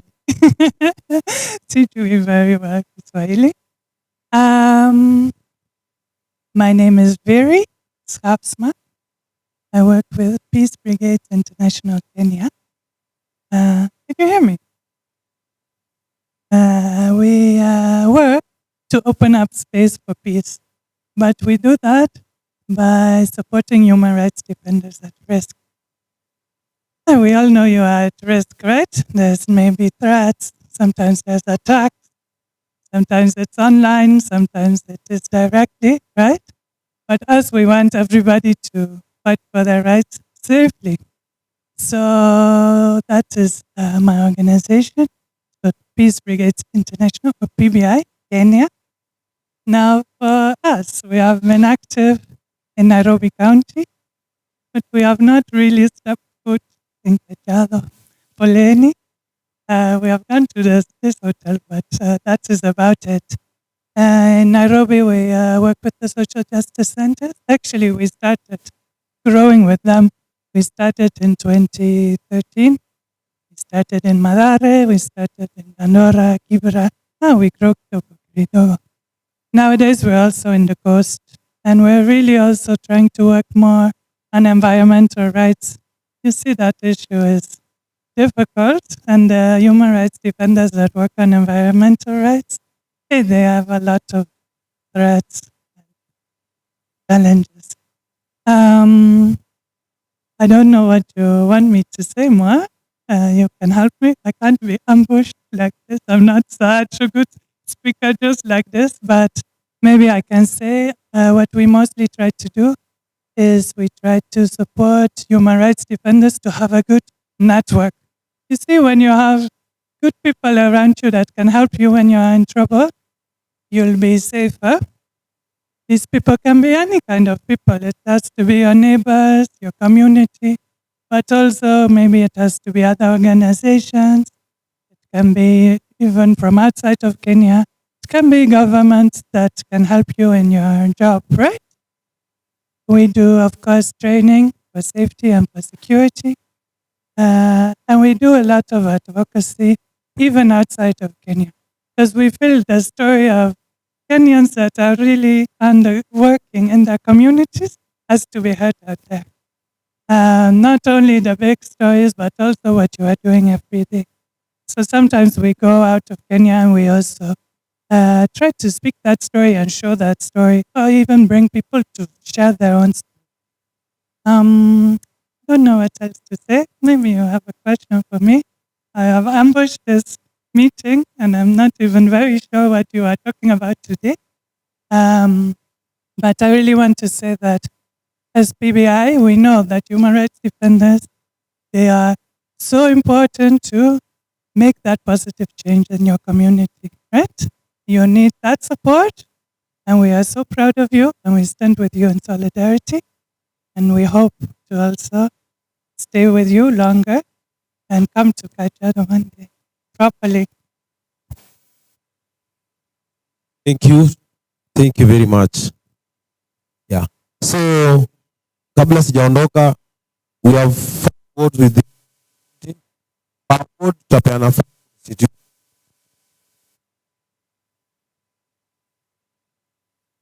agawana. So, nataka to appreciate all the speakers.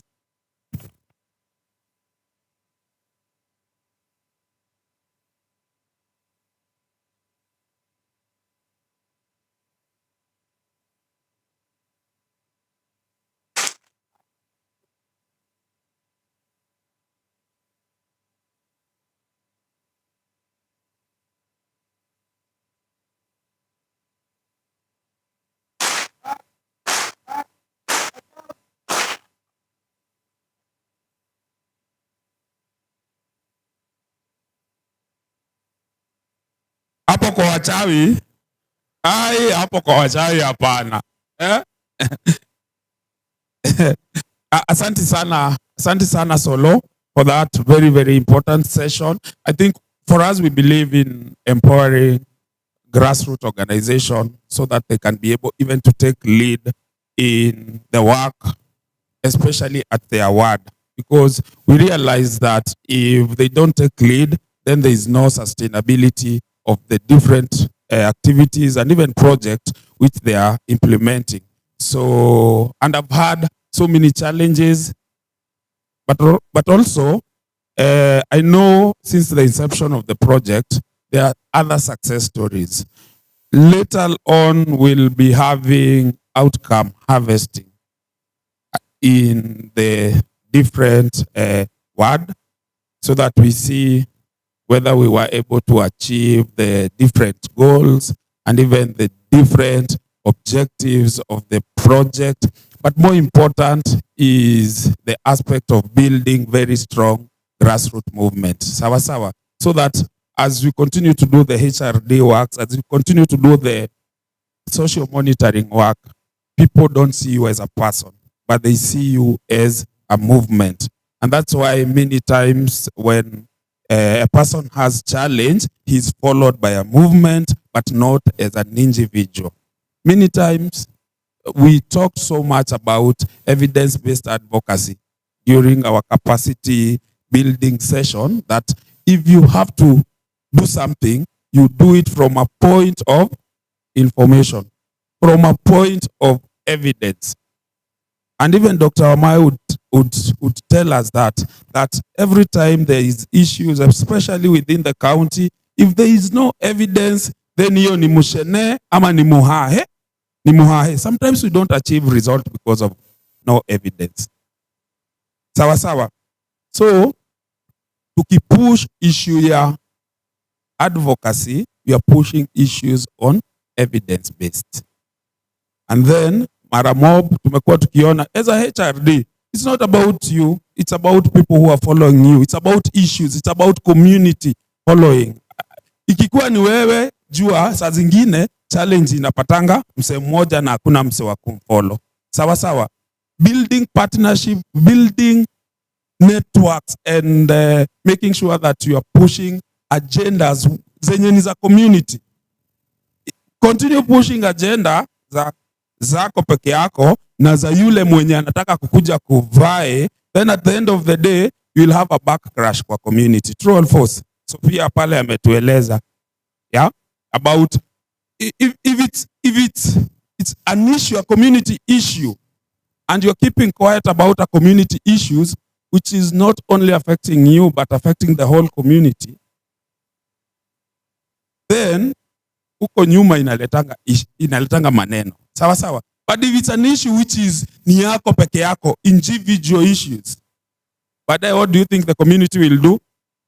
I want to usher in Dr. Wamai because Dr. Wamai amekuwa kwa alternative justice system. Before we have the panel discussion, let's give Dr. Wamai probably about 3 minutes, ili atueleze the alternative dispute resolution and how can they integrate their work within the HRDs, the activists, and also the community champions which we have here. So tumkaribishe Dr. Wamai kwa makofi ya kilo moja, mbili, fungua. Now I know where Oburu got the slogan, we need power. Power. Thank you so much, the organizers of this great meeting. I take this opportunity to appreciate you. And I've been given a guideline of 3 minutes. And I love and appreciate protocol. One, you are all leaders in your capacity. Nyinyi nyote ni viongozi. And therefore, uongozi inaanza na wewe. When I got this information to come, actually it wasn't very clear, but I got the invitation. I prepared something, but then I want to not to go much, but just to greet you because we're gonna get a good opportunity in the near future where we can interact with the duty bearers, with the rights defenders, and any person who feels is none of the two. You know, in life, there are those people who feel they are just there. serikali inafanya nini. Sisi community hatujui, tunangoja serikali itufanyie. So it is us versus them, and that's where we have been for a long time. Thank you, Sub-County, my brother Munyiri. Allow me to sincerely appreciate all of you and the issues that have been raised here. When Soro stood, said something that is very touchy about the matter, which I will not talk more about it. That matter came before me, I handled it. We worked very closely with Sheria Mutahani up to defend the HRDs. Ikiumana Simona anapiga simu hata usiku. Wanasema wewe si mamuta.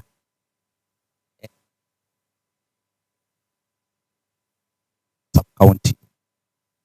Alternative justice system is not a new approach. In our constitution, Article 159 gives us all the sue or alternative mechanisms of solving disputes, which our sister Mheshimiwa Sofia amemalizia akisema. Can we talk? But then how do we talk if you are not listening to me? If I cannot listen to you? If you are not respecting me? If you are exposing me? I come, I report a matter to you. You are the OCS. So when the perpetrator comes and says, unajua Munyiri aliniambia, ulionekana. So nikitoka hapa sitatafuta wounds. Tutafuta Munyiri. When ndio ulinisema. So those are some of the challenges that we go through.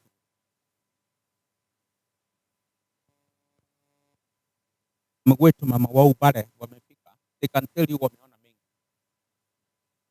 Now, there is a difference on how we report issues. He said something before you protect somebody, protect yourself. Remember, you are a human being. You have a duty. Umetoka kwa asubuhi, uko na watoto wako, unalinda. Ansia life yako. As much as you feel the strength to go, and speak it out. And the mistake many of us we make. I also used to make that mistake.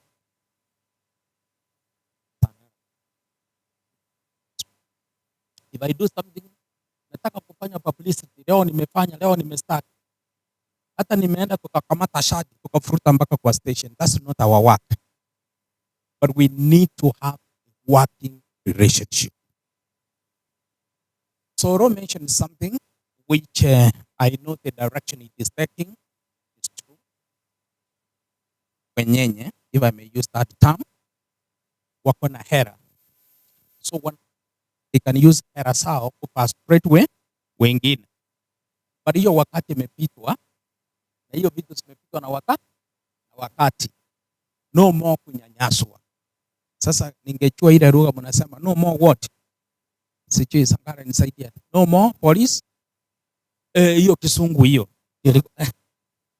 Hiyo imenipita, hiyo hapasi imenipita hiyo. So you have to train me. You have to train me. Sangara, Samona and the rest of you, you have appeared before me. You remember the other issue recently. And that's how we safeguard your lives. So that you don't appear, it is you.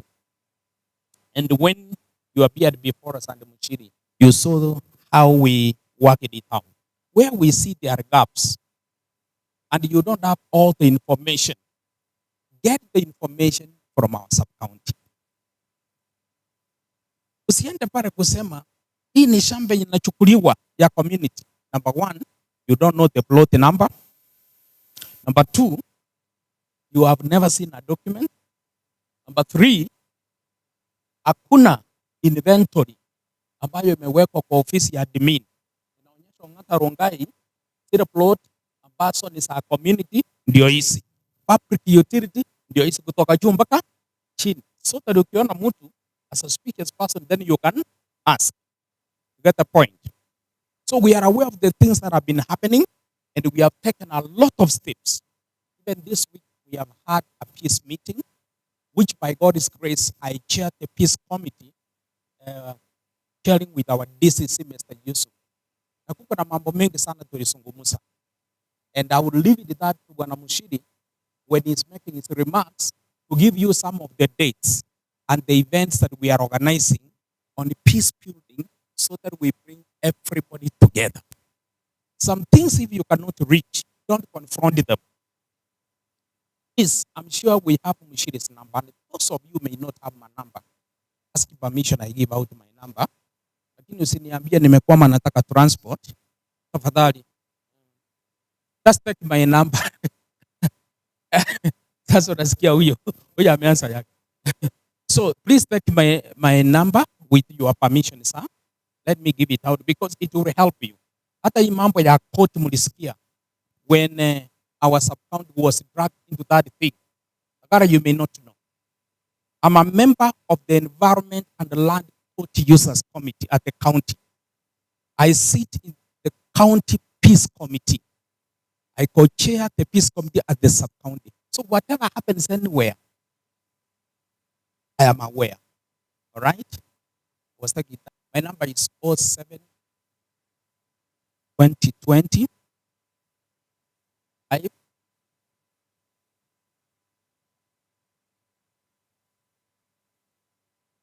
551. My name is Bishop Omai. You can say, oh my, and remember my name. So, tuko pale Ngong. We share the facility with our sub-county. At the boardroom ya sub-county ya Mr. Munyiri. Every Monday is an HNS court. Ukiona you have an issue against the DCI, whoever it is, msiende kupambana na yeye pale. Just walk there and report that this have done this.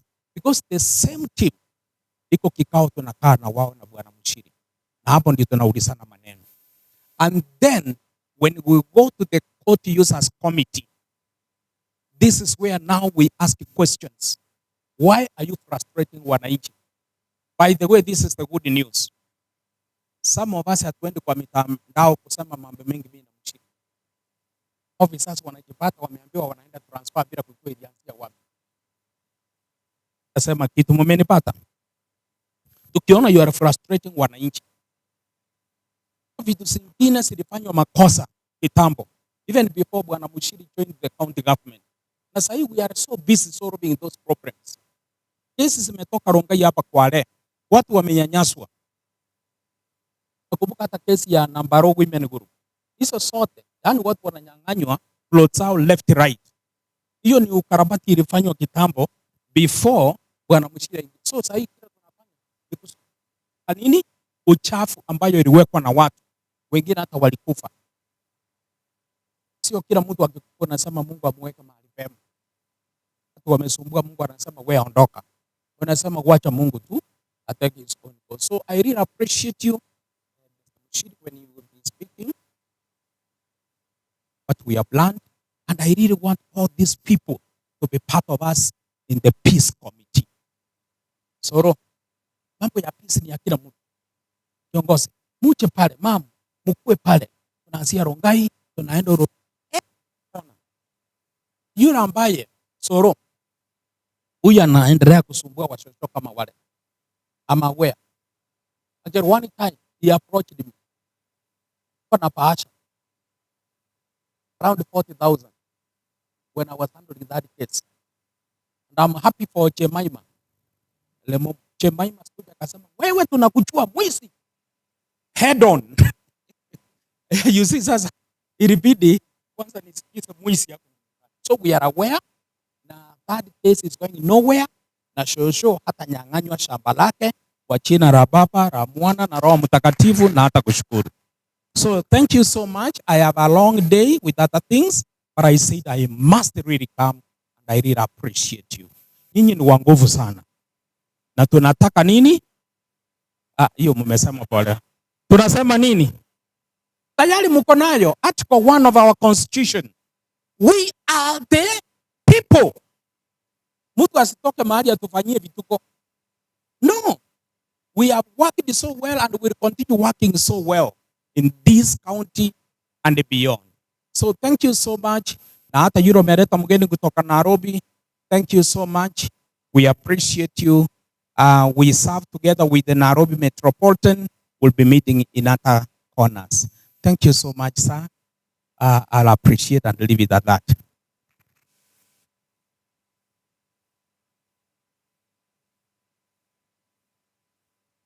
All power. All power. Thank you Bishop. Tumeshukuru sana pia kwa kuweza kukuja kwa hii kikao. I think we are moving on very swiftly.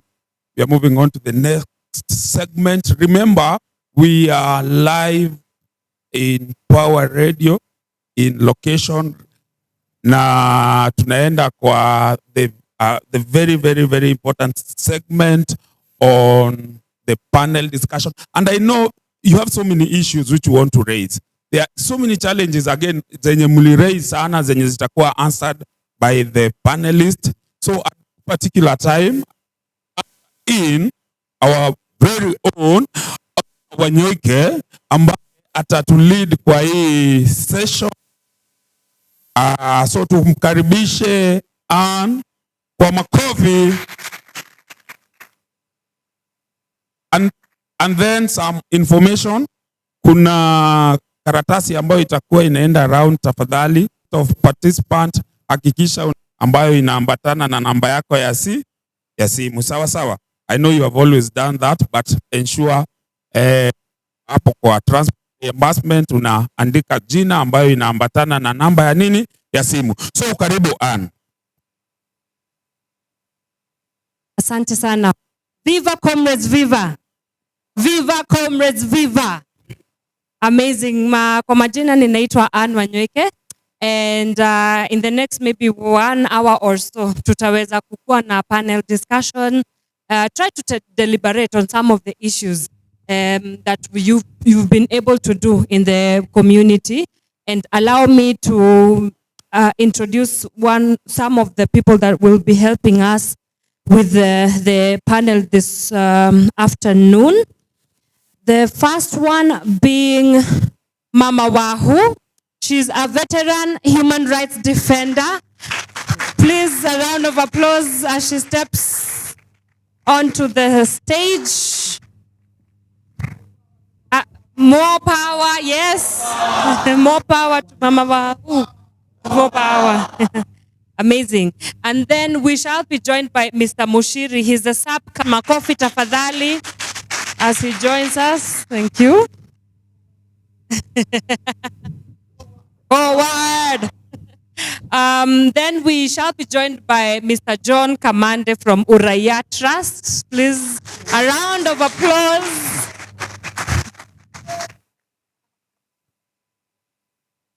Forward. Then we shall be joined by Ma'am Simona Lemomo as she joins the stage. Please.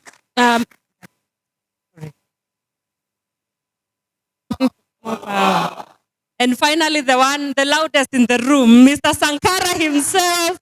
More power to you. Karipa. More power to Sankara, more power. Can I get a sip? More power.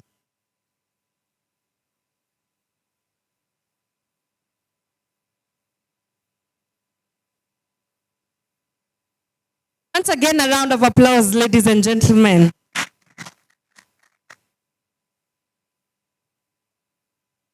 All right. I think the first things first is to just get a brief introduction of some of these people here. And while they introduce themselves, wanaweza tuambia what does being here mean, even as you reflect about the state of human rights. We will start with Ma'am Lemomo as we come this way.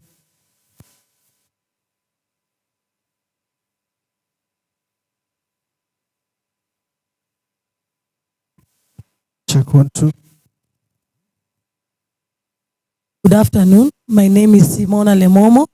I'm happy to be here once more with you, Ann, and still organizing, and we want you to lead us in what we are doing here today. I'll be following what you tell me. Ante. Good afternoon, everyone. Okay, my name is Samuel Munyiri. I'm the sub-county administrator in charge of Kajiado North, and I'm very much pleased to be here. And when I was seated, because I've been given to just say a brief, I tried to do some research about HRD. Number one, these are people who decide that silence is not an option. HRDs are people who decide that silence is not an option. Number two, they stand in the gap when others cannot. And then number three, they decide to document the truth when other people decide to remain silent.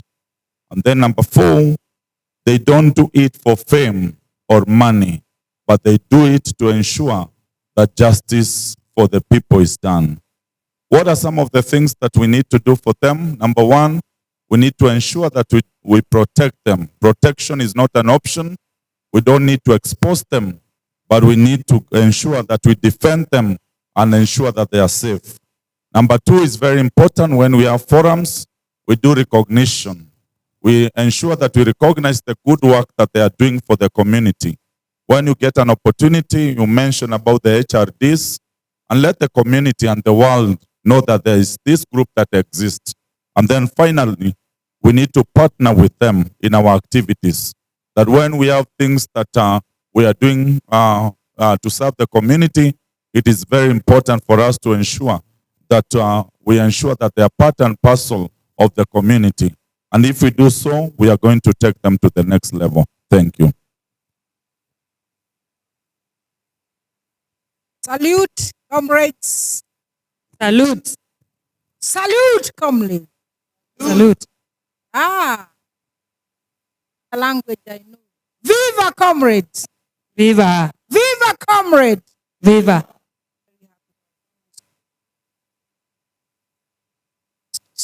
Operative, activist.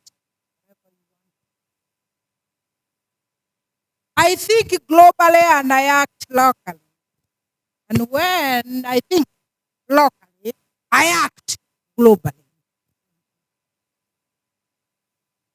Viva Wahoo, viva! More power to Wahoo, more power. My name is Kamande John Peter at Uraia Trust. Right. Forward with ecological justice, forward. Forward. Forward with ecological justice, forward. Hey, comrades wa Konjama. Hapo. Forward with ecological justice, forward. Forward. You know, I'm also an indigenous practitioner. So I'm also learning to be tech savvy pole pole. Sasa Ana ameniambia niweke kwa hii position. So give thanks. My name is Sankara Nyagaya. I convene for the Ngong Social Justice and Environment Center. I'm also the founder for Kenya Forest Club, which is a national youth-led organization that is working on climate change and ecosystem restoration. Asante sana. Amazing. Okay. I want us, for the context of this conversation, and I want to start with Mam Wahoo Kaara. You know, you've been in this space for the longest, if not at all, but like there has been, of course, a lot of observations that you've made in the human rights space. And better yet, you have just told us that you are a global social justice operative. So you have the global perspective. So I want you to take us through some of the great moments and highlights and even challenges that you've been able to observe in the human rights space, both globally and locally, because you're well versed with both contexts, that will help us explain the moment that we find ourselves in today. Thank you very much. I think what you are asking me is to state my experience within my work in that identity that I have given myself. And that identity is very true of me. Because in 2005, I was a peace nominee. When they nominated Wangari, I was also a peace nominee. I'm one of 1,000 women who are taken to be very courageous in the world. Therefore, I'm not a coward. And many other things. I'm a teacher by profession. I am a mother of 4 and a grandmother of 7. So I'm talking a walk of about 4 generations. Wow. Therefore, that has been my experience because rights were still being abused even before I was born and when I was born and as I grew up and as I've continued to this day. So in other words, we are critiquing the system that we live in, the civilization that we know. Do not be cheated by anybody. It is a bad system. The system that has given us the civilization we know of is very unjust, very unequal.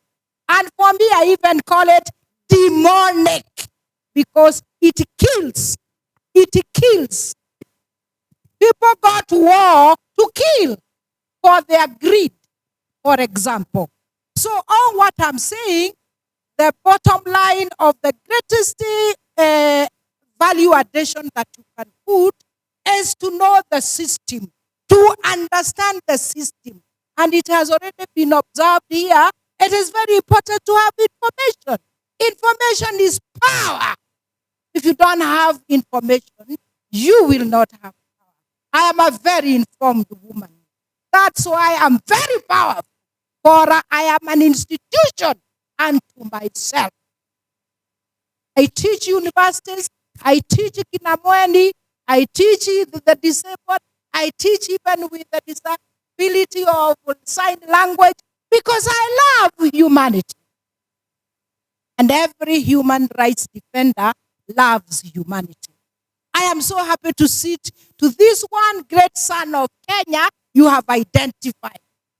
That he walks with the human spirit.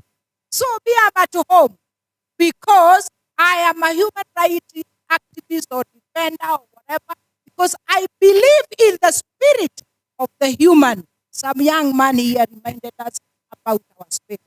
So for me, I have walked it because my determination is to see humanity free. Humanity must be free. Freedom from hunger, freedom from fear, freedom from exploitation, freedom from fallacy, freedom from stupidity, freedom from greed, freedom from selfishness, freedom from crimes that you have been taught to commit and be the spirit that God created you. That is my determination. And I want to praise God because I want to join this young man in thanking God. And I'm also from Orakeli. Watch out, Orakeli, what is coming out. It is that we are now in the final lap. Final lap. Come on, final lap. Get to know how you are giving the baton. Please don't drop the baton. Run and let those who are taking the baton from you get it from you as you are finishing the race as a team. That's why I'm here. Because I must do this transition process. You've even talked about intergeneration conversation, intergeneration understanding. Never say that you did not have a mentor or an example. My good lady, you are talking to one of the human beings of this world. You know, so gifted and so blessed. I have study of 4 generations speaking about rights. Jensi mlifikiri nyinyi ndio mlikuwa wa kwanza kwenda kwa polisi. We were the first 1974.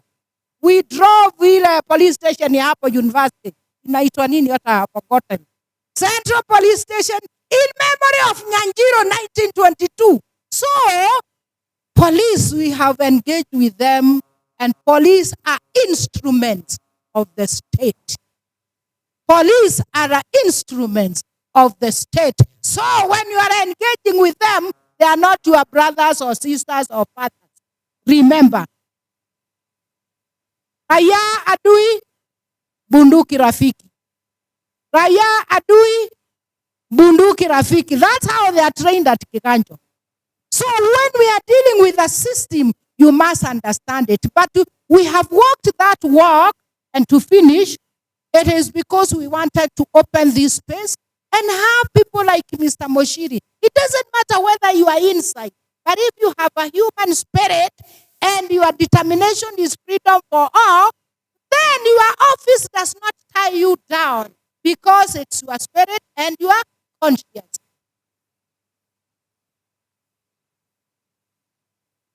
Landlords and sellouts. You have to choose. So the issue Nangoma mahali it is for us to construct the Kenyan state as a Kenyan state. And my one determination to work with you and others is to tell you, breathe life into our constitution. Wachani mambo ya 1 time, 2 times, or whenever times. Concentrate with the word. Can you create each and every member in the word to be a human defender? Can you? Because that's what the sovereignty of the people is. The Constitution is not articles. The Constitution is how we connect our spirit together. And I'm happy because I walked the Constitution process. From streets to bombers, I was delegate 525. And the issue of the sovereignty of the people, it was my speak to the Constitution. Even Guy gave me 1 day to explain and to teach the whole conference what I meant with the sovereignty of the people. Very few people did not know that people have power. Power. Power. And power is not a joke. You hear my voice? Is it for an old woman? Oh no, because I'm inspired. Power. When you talk about power, then you exercise it. And exercising it is defending yourself as the being. The greatest gift God has given us is that your identity, that spirit you are, and you must defend your first and foremost. Defend yourself before defending others. So, for you now, because we broke all those barriers, is to take that constitution and with these kind of processes, instead of us coming here, make your wards to be the conference halls. Meet everyone. Get to know each and every member of your ward. Segregate them in ages and in whoever they are. And let whoever wants to talk to the community come to the ward. In other words, what am I saying? Liberate the wards. Liberate the wards. Build the wards as forums for marching this revolution. The revolution must happen. It is not a revolution with an AK-47. It's a revolution armed with your spirit, and together we walk the web. Can you do that? Come on. Mimi nawapatia kiapo. Hamwezi kwenda popote mtu akiwa peke yake. You must walk together. Wachana na mambo ya 1 term ama 10 terms. Get to organize and mobilize the Kenyan people. We are ready for a revolution. And prophetically, I'm saying the revolution energy is in Kajiado County. When I look at these young men and young women and the old women there and the old men, I see a new Kenya. Viva Kenya! Viva Kenya! Umeona vile nimeamuka? Na mara ingine ukiniangalia sita. Well, ladies and gentlemen, that's all the time we had for you. We can go home. We can go home after that, man. Oh my, we can just go home. But wow, wow, wow. That was powerful, ma'am. And, coming to you and Mr. Munyiri as the word admin, you've heard that you said that the liberation should start from the word level. We don't need to necessarily, yes, it's important for us to look at what is happening nationally, but also where we are in our local context is our responsibility. So what do you have to tell the our audience members today, as the sub-county admin, in the work that you do, where you stand? How do we ensure that we institutionalize the work of safeguarding human rights within the work that you do. Thank you so much. After Mom Wau speaking, sometimes you lack words that you can say, but nevertheless, one of the greatest things that I will put across in this world that you are living today, don't expect people to clap for you. You are the one to take your space. Usingoje kwamba kuna mtu atasema HRD wako mahali pale. What I want to encourage this team today, when I stand here today, I want to appreciate somebody like Sankara. I remember on the village admin, she's here, one of us. There's a time that there's a project that we are undertaking. It is called slum upgrading of formerly Mathare, but now it's called Umoja. And I remember when we were doing the formulation of the committee, the team that came along, there was it's called Kisri Project. It's done by the Italian government. And when we were doing the formulation of the committee, the people who were supposed to be in the committee, we were given specific category of groups that were there. But one, Mr. Sankara, came along and said, in this, where are HRDs? And the conveners said that in this, there is no HRD who is going to be part and parcel of it. But this man is a go-getter. He stuck himself there like a glue. And he said he has to be positioned. And as we speak today, he's part and parcel of the committee that is seeing the formation of improving the slums in Ngong, that is Umoja. I take people like Simona, I take people like Solo, Kina Jemima, and the team that I'm seeing there, because I know them. It is not about somebody giving you that space, but it is you creating that space and saying, I'm here, and I have to be involved in this. Don't expect people to call you along. Don't expect people to recognize you. You are the one to push yourself and say, I'm not going to let it go. But at this different level, no matter what comes along. That don't wait for people. You are the ones to create this particular space. You are the voice of the people. That when people are silent, speak on their behalf. And when you speak on their behalf, your voice is going to be louder than those who are going to be quiet. And I believe if we do so, that is going to take us from one level to another.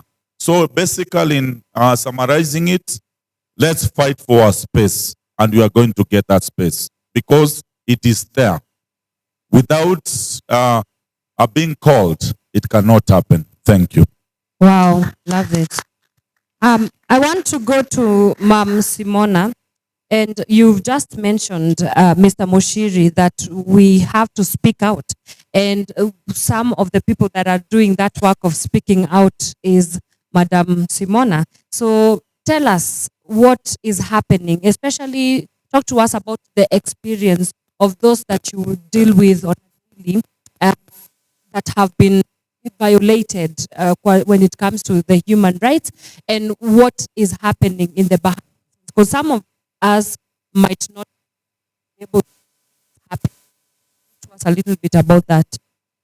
As I introduce myself again, I'm Simona Lemomo, the convener of Women League in Social Justice Center, Kajiado. I'm also a member of Ngataronga Social Justice Center. It is not easy when you're telling me to start telling you the experience of what we've gone through. Shedding tears because this is volunteer work. Nobody is recognizing you. As Munyiri have said, we fight for positions. We fight to protect people. We even protect them when they don't know they need to be protected. We get someone in a distress, that person doesn't know their rights. You have to first do civic education to that person, make them understand what you want. Yeah, you don't want anything from them, but you're here to protect them. It's the hardest thing to do. Like tomorrow, supposed to appear before the judge, court number 2, in a defense case. There are 2 women who fought in Ngataronga. They went to intermediate because one had got injustice by herself. Can't say it on air. Do you know I'm the one who is in court because of going to defend that girl? was told I assaulted the police in the work when that police was working. And we were dialoguing. They are the ones who attacked me. I'm in court.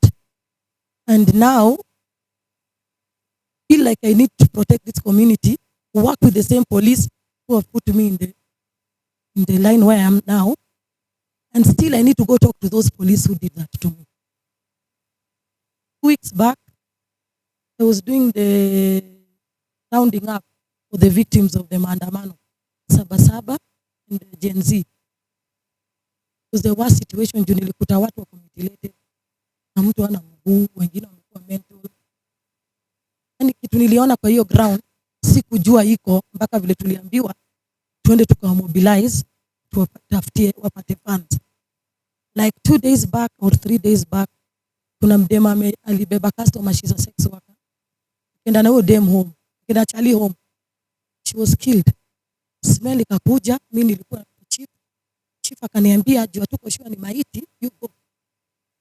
Till now nataka nipate psychosocial therapy. I'm strong and I'm not strong. So I went there nikakuta huyo dem amefanya mambo sana. Kumbe washikangi maiti. Simona juu ndio umetuita.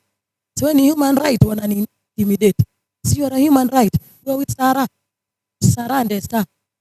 But Sarah na Esther walikuwa sasa ile harufu na ile mwili vile imedecompose waoga. Did that. Nimeng'ang'ana na hiyo mwili. Kaiweka kwa mochari, nimefanya postmortem. Nimetafutia pesa ya hiyo postmortem. Haki Afrika. It's not easy. Sisi tuko kwa ground hatuna do yetu. Sankara can attest to that. Tunataka tusaidiwe kama na Defenders Coalition, Power 254, Haki Afrika.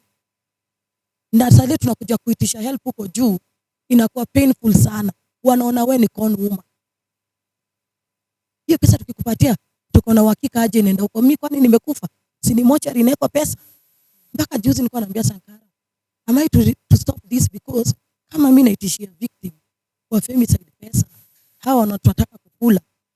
Sasa je, mimi nikikufa kwa hii line of duty, will Defenders Condition be available? Will you people come? Munisaidie, munisitiri nizikwe. It is hard, si rahisi. Public participations za county sasa na national government. Nobody invites us, tunaonanga tu advertise. Kuna boy amesema hapa ati tulienda tukakuta zile vitu tuliitisha 2022 zimechangiwa. Usichoke. Unachoka sasa, unachoka kidogo unapatia wezi. Wacha niwaite wezi hao waheshimiwa. Unawapatia opportunity ya kuiba na kuchange weke zile vitu wao wanataka. Na hapo wanamaisa ile pesa wewe ulikuwa umeweka. Kuna Sofia pale amesema ati yeye alikosa kazi juu ni activist. Ukishaingia kwa hii kazi jua kuhustle vingine. Mimi sijaitamani kuandikwa na mtu. I don't want any government to give me work. Mimi nilisoma vitu najua nilisoma. Na niko kwa line of duty nafanya rehabilitation. Nimefungua hustle yangu kando, sitalala njaa, najua kutafuta pesa, lakini usikuje kwa activism ukiwa unaangalia serikali inipe kazi. Activists we are tunanemiwa kama criminals. And we are not criminals. Ile kazi tunafanya hata mtu alipo bezi. Na tukisema mwanze kutulipa mtu afu. So sisi tunapenda tupate inaitwa support hiyo support system ya juu. Sisi tuko grassroots. And as mama who has said, tunapenda tu recruit watu wengi huku chini. Mama wa huyu ni veteran, mimi ni Gen Z, mwachangi hiyo hasira. Hasira unaweka kando. Ukiona hiyo government haifanyi kazi, sio kutupia mkono. Kuja kana kina Munyiri. Actually wamae nigempatia Flozz zake. When nasikia nimekuwa unruly na rowdy sana, I call wamae. Ananiambia kuna limit ile utakanyaga. Hata Munyiri, don't cross hapo. Sasa ukishikwa tunaanzia wapi? Ama uumizwe. So unakuwa mjanja. Piga hii kitu, piga hiyo system na yet usikaiondokee. Fight to the limit. Fight mpaka mwisho. Mimi nimeenda streets kutoka 207 and I'm visually impaired. Sijawahi pigwa risasi. Sijawahi shikwa nikaingia cell unless nifremiwe, na sijawahi umia kwa hiyo na nakwanga front. Maandamano ya Gen Z ya Rongai ni mimi nilikuja nayo. Watu gunzi wakakuja kwa hiyo wakachukua. Sikuingia hapo juu mimi ni Gen Z. Niliona Gen Z wengi hawana fare kwenda Nairobi. Tukasema hiyo finance bill in Nairobi. Akidhani nakimbia town, nilimwambia Solo mimi nimeorganize. But gunzi walikuja wakaniambia political matters. This is to the waheshimiwa. Kamera ni hii. Waheshimiwa, acheni kukuja kuunda gang.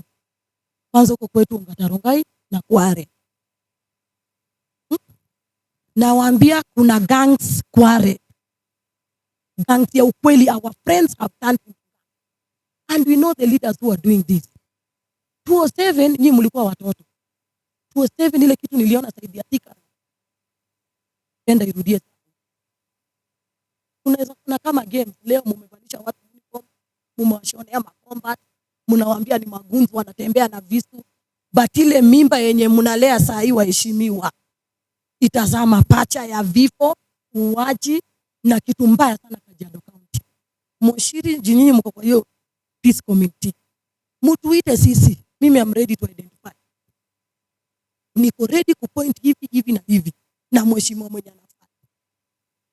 Because mimi najua ile kitu itaanza hii Kajiado na mtasema ni activist. Sisi we are not violent.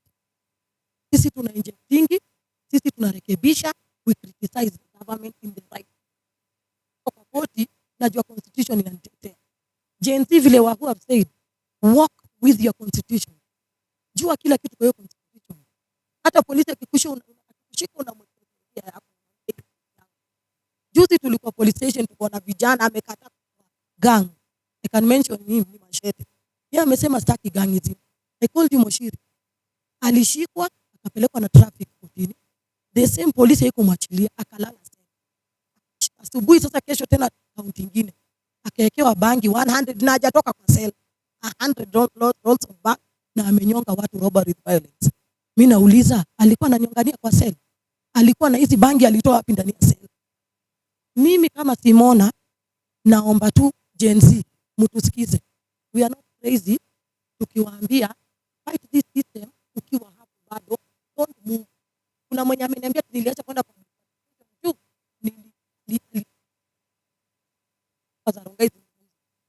hakuna ziwezi guzo juzi hapo. Wengine recruit kuna rimbati. Tungeampa tukuja hakuna kichere sio. Umekuja juu ya do. Mama amesema hapa kuna wale wasaliti na wengine wanaitwa waje patriotic. Jitafute uko wapi? Mimi najitambua kama mzalendo siku zote. Nobody can buy my integrity. Nobody can even dare negotiate my integrity. Nobody hajazaliwa bado. Na pia nyinyi chukueni hiyo. Let's run together. Let's do this.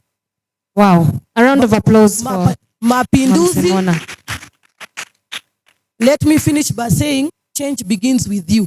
Mapinduzi is a must. You're no negotiating. It is a must for the right government, tupate the right state, tupate kila kitu right. Wow.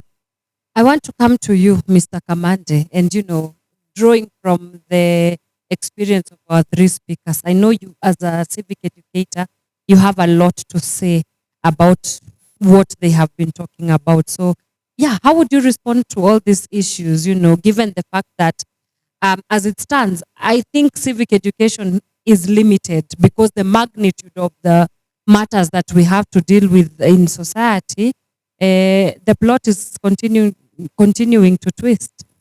Yeah, sure. Allow me to start by really appreciating this heavy panel. I think you did so wonderfully well to constitute the powerhouses.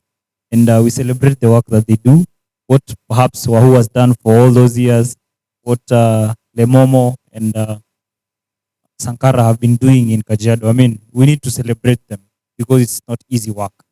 I think on my perspective, allow me to quote just 2 reports that were released recently to paint the picture. Now, there's an organization called Civica, what they call the civic space. So civic space were rate into 5 parameters. There's open civic space where there's freedom, accessibility in terms of organizing for civil society work. People can easily engage, and countries that fall under that category, perhaps the first world countries in Europe or some of them. Then there's a second one called the narrowed. hapo inaenda ikishuka chini. Then there is obstructed, there is repressed, and there is closed. So last year, after they assessed the situation here in Kenya, they found out that we have dropped. We were at obstructed, now we have gone to repressed. That should tell you something. The situation that we are currently in is very dire, and it might get worse.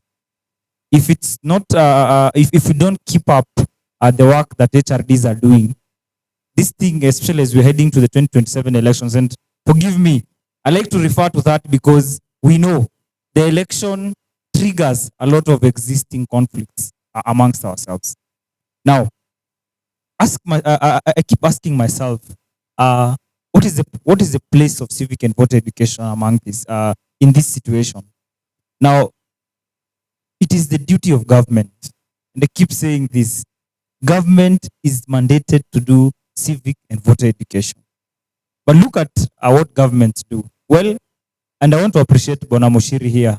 I know him taking time to come and explaining a few things. That is civic education. But most government entities don't even mind or take even the time to come and do such things. Like IEBC, for instance, in all its budget, the budget for civic and voter education is on the periphery. And that's why our people keep on suffering. And that's why our HRDs are struggling, because government has refused to do its work. Now, when we advocate and when we do our work as HRDs and as champions, we need to remind government that it's their duty. The county government, for instance, before they do public participation, they need to explain to citizens what is happening, what decision is at stake. And this doesn't happen frequently. So on our part, I think, is to keep on asking that government delivers on its mandate as provided in law. And then, of course, creating a space where these people who are trying to fit in, like Uraya, for instance, we are an NGO. We have tried over the years to do civic and voter education, but increasingly the demand versus what we can do is getting harder and harder. We all know about the global dynamics. Right now, for example, if the fund address the conflicts in the world, the first casualty, democracy, is human rights. That tells you that we as citizens need to reorganize and recalibrate how we do our work. Because, and I like the way somebody said here when they're introducing themselves, these people who fund us, they don't care. They don't give a damn about your country. They're doing that because of their interest. So it's something that we need to remember and try to change strategy and ensure that we as HRDs, and I'm glad that we're having Madam Wahu here trying to pass the baton and to mentor coming. That we're going to keep mass of people actively engaging and demanding for implementation. The issues to do with human rights protection and promotion. I think that would be my take for now. Oh, thank you. Let me come to you, Sankara, and you can paint a picture for us in what you are doing back in Gong in terms of mitigating and litigating, because I also understand there's legal parameters and mechanisms that have been put in place to ensure that the human rights violations or the people that go through the human rights violations are at least taken care of, and what is happening on ground. Yeah. Long live the struggle, long live. Long live social justice, long live. Yeah, so it's mainly what we are engaged with is community organizing. Organizing, information dissemination is our first pillar. So our main focus is to make sure is able to understand rights, also their role in citizen forums, and it is in these citizen forums that we are able also to shape, the policies and also influence development. So, like it has been mentioned by senior comrade Simona, as HRD, because in these public participations where we should be present to influence development, most of the time I find myself with Simona in that space.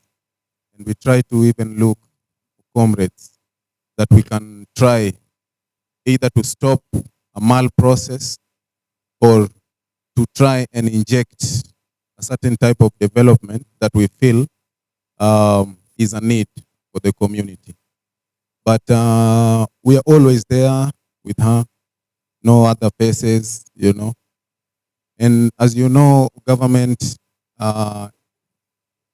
works with that angle of also intimidation. So when it becomes evident that it is only Simona and Sankara who will show up, it becomes easy also for us to get profiled and also get reduced. Nasema ile kona ni watu wa kelele, unajua. So we lack that support from comrades. So I would like to invite comrades not to only be meeting in these forums that have been organized by our friends and our partners, but also to try and convene our own meetings.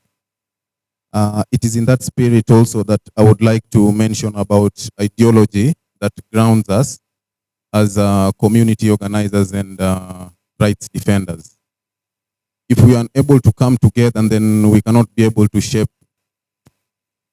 the different aspirations that we have from our different centers, even without the support of the donors and the partners. That 500 shillings solo for you to Ngong, or for us to come to Rongai or Olkeri, so that we can organize and find an ideological grounding that can also help to shape how we are also delivering on our works. There has been a continuous attempt to label the rights defenders as criminal in nature. It has happened to Solo, it has happened to Jemima, it has happened to Simona, it has happened to me, it has happened to many other comrades outside there. So it is important that in the execution of our works, we must always be peaceful and non-violent. That will in also saving your image and your credibility in the execution of your works. In our works also, we have to be data-driven, like Bishop Omai mentioned here. You cannot go out injecting when you don't have the requisite information. So I want to encourage comrades to first do due diligence, get all your facts right. And then also, when you have these facts right, before probably you go to inject through a protest or something of that nature, we have, friends also, even from the administration. You can counter-check the notes. Hello, Mr. Munyiri, there is an issue here as the Ngaimurunya Social Justice Center, and we want to go to ground and address that matter. But before we go, are you aware about this action has your office taken? And we want to notify you that we are going there and we are going to do 1, 2, 3, 4, 5. In other contentious issues, I found myself even calling Mr. Munyiri. Not that we might agree on that particular subject, but there is a nature that he is required to work as per his code of conduct in office. And also us as community organizers, there is a way also that, we also work also to also disobey the bureaucracy where need be. So I always make sure that I inform him, Mr. Munyiri, ule mtu ana fence pale ile shamba, enyewe sisi tumeshindwa kuvumilia. Sasa leo after tunaenda kupita na hizo mabati. Unajua? So that is information that he has. Even if I call him again the second time and I tell him, hey, Mr. Munyiri, we went there tukatoa hizo mabati, lakini sasa niko kwa police station. It is something that he can also say that, hey, I had information and he can come through. So tusiogope kufanya kazi na hizi maofisi. Let us try and form a relationship. That's the only way we can be able to change Mr. Munyiri or even add value, ndio hata akiacha kukuwa sub county admin siku moja atakuwa comrade, si ndio? So Mr. Munyiri pia as I close, I wanted to tell you, umesema hapo nilistick kama glue na nikasema nitakuambia, na umesikia hapo mama wa huu vile amebonga, na huyo ndio mwalimu wetu. So ukiona hiyo fire, jua mahali inatoka. So mine is just to also encourage comrades, lastly, to differentiate between community organizing and politics. There is a politics, and as a comrade, you always have to maintain neutral ground, because all political sides will be looking at you to at least offer some sense of direction as a community organizer. As a community organizer, the community believes that you stand on neutral ground and you can give a sense of direction or neutral and independent thinking, as well as information. So as comrades, we must, with great intention, choose not to be affiliated with any political outfit. Let us be identified as community organizers, so that even when election comes, we can be able to nominate some of us to be observers. We can work with these non-state actors like Uraia here to make sure that in all those polling stations, we have comrades who will be able also to report back to the Kajiado chapter working group and tell us that these elections were free and fair. These elections, they were interfered with by excess here and there. So this calls for all comrades to maintain political neutrality.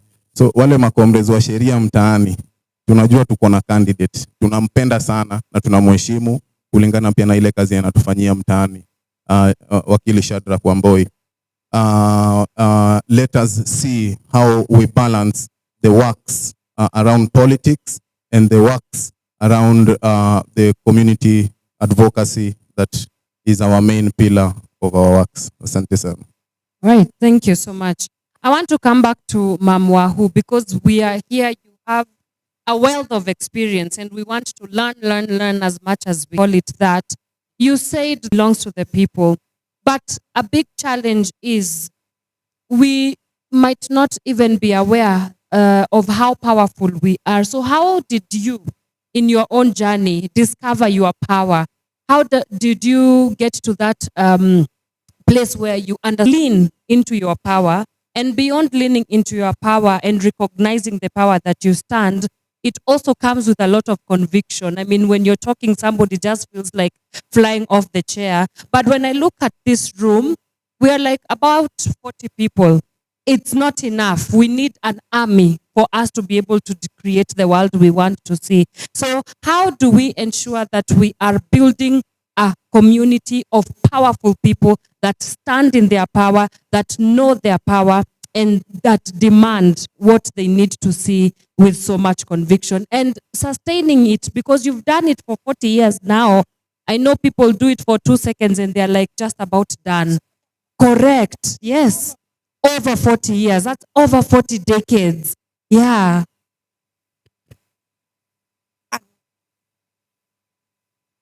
Thousands of people to express people's power.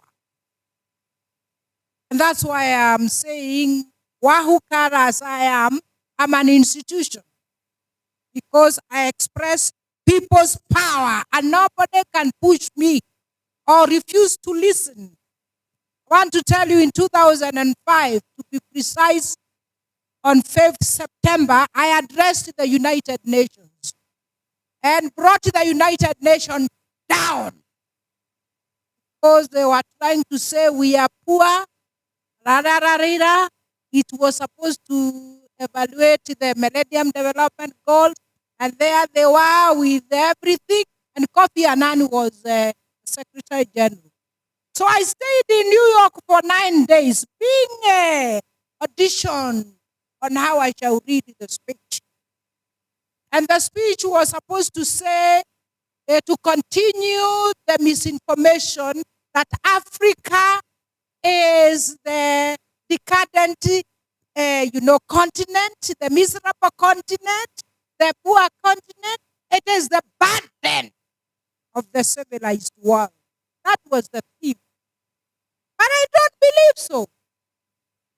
I don't believe so. United States was built by the black.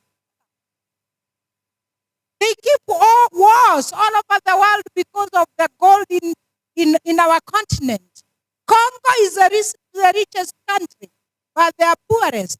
You know this pandemic, no matter what, it must be there in this symbol. It only comes from Congo in a particular occasion, all those people, so that they occupy. So that's why power is about being informed. Power is about being informed. If you are not informed, then you cannot know who you are. And if you don't know who you are, you cannot know where you have come from. And if you don't know where you have come from, you cannot know why you are sitting on this chair. And if you don't know why you are sitting in this chair, you'll just say blah, blah, blah, what? And the audience will not listen or anything. So I discovered that right from when I was a young child. By the way, some professor from University of Nairobi has written my biography, and he has given it a very good title, Spirited, the Life of Wahukara. So I have spoken my life. I've given a confession. And he says, just like you are saying, my spirit speaks what my life is. So power is understanding why you are and why I am. And we Africans knew you are because I am. And you are and we are because we are all. That is the philosophy of Ubuntu. But the imperialists of the Western world came to divide and rule. And divide and rule is the civilization that has gone on for very many centuries. That's why we talk about tribalism. What in a tradition. But we have to be divided. The division has gone up to now, women and men.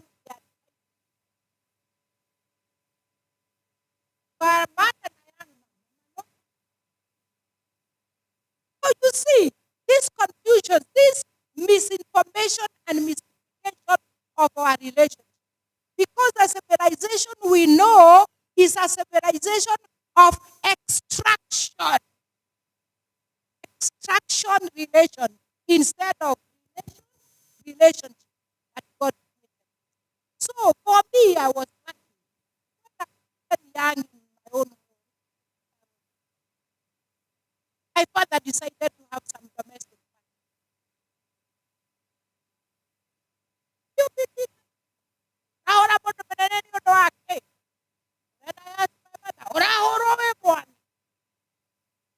Translated to?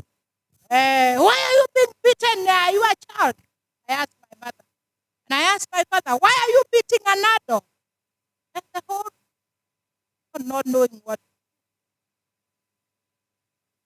All that time my parents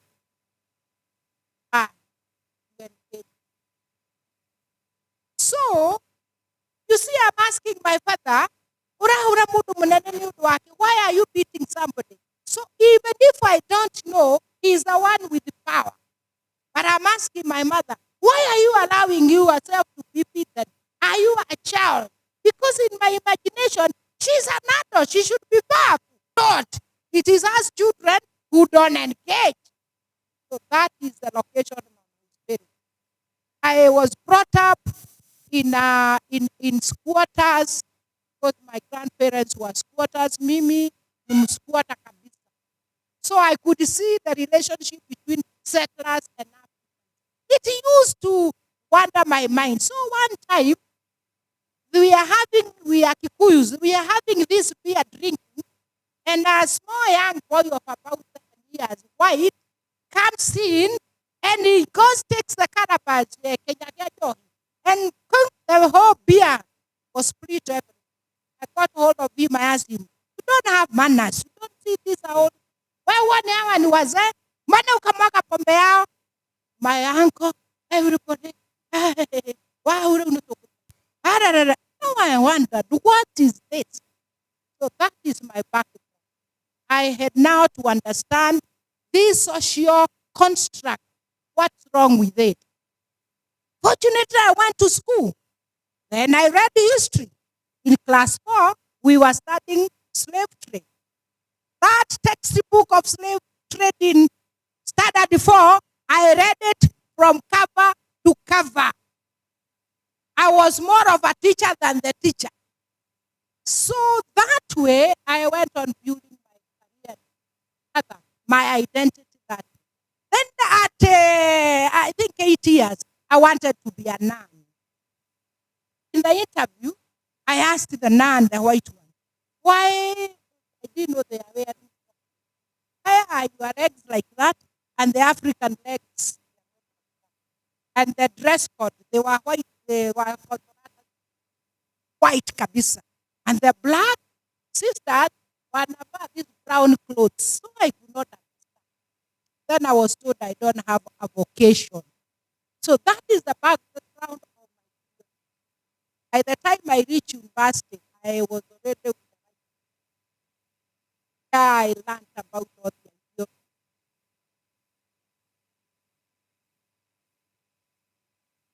So then, later on in my life,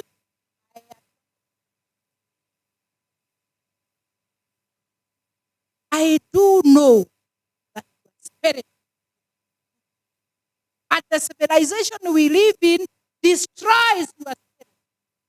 Nakwambia wewe ni Mkikuyu, kwa hivyo wewe ni mwizi, wewe huwezi kuheshimiwa, sijui wewe ni nani. And you see that there is a common saying in our language, we were the marginalized. I don't know Kenyans, others were marginalized, others were not. So the confusion of distorting society, passion is to see that civilization is gone. That's why I'm very excited here, because power is about the dialectics. That is the construct of society. How is society organized? What drives A to B, and what should B do when they are being driven to C or to D or F? It's simple social understanding. It's not rocket science. So you must be good social surgeons. Where you see problem in society, you enter there and you are able to get it.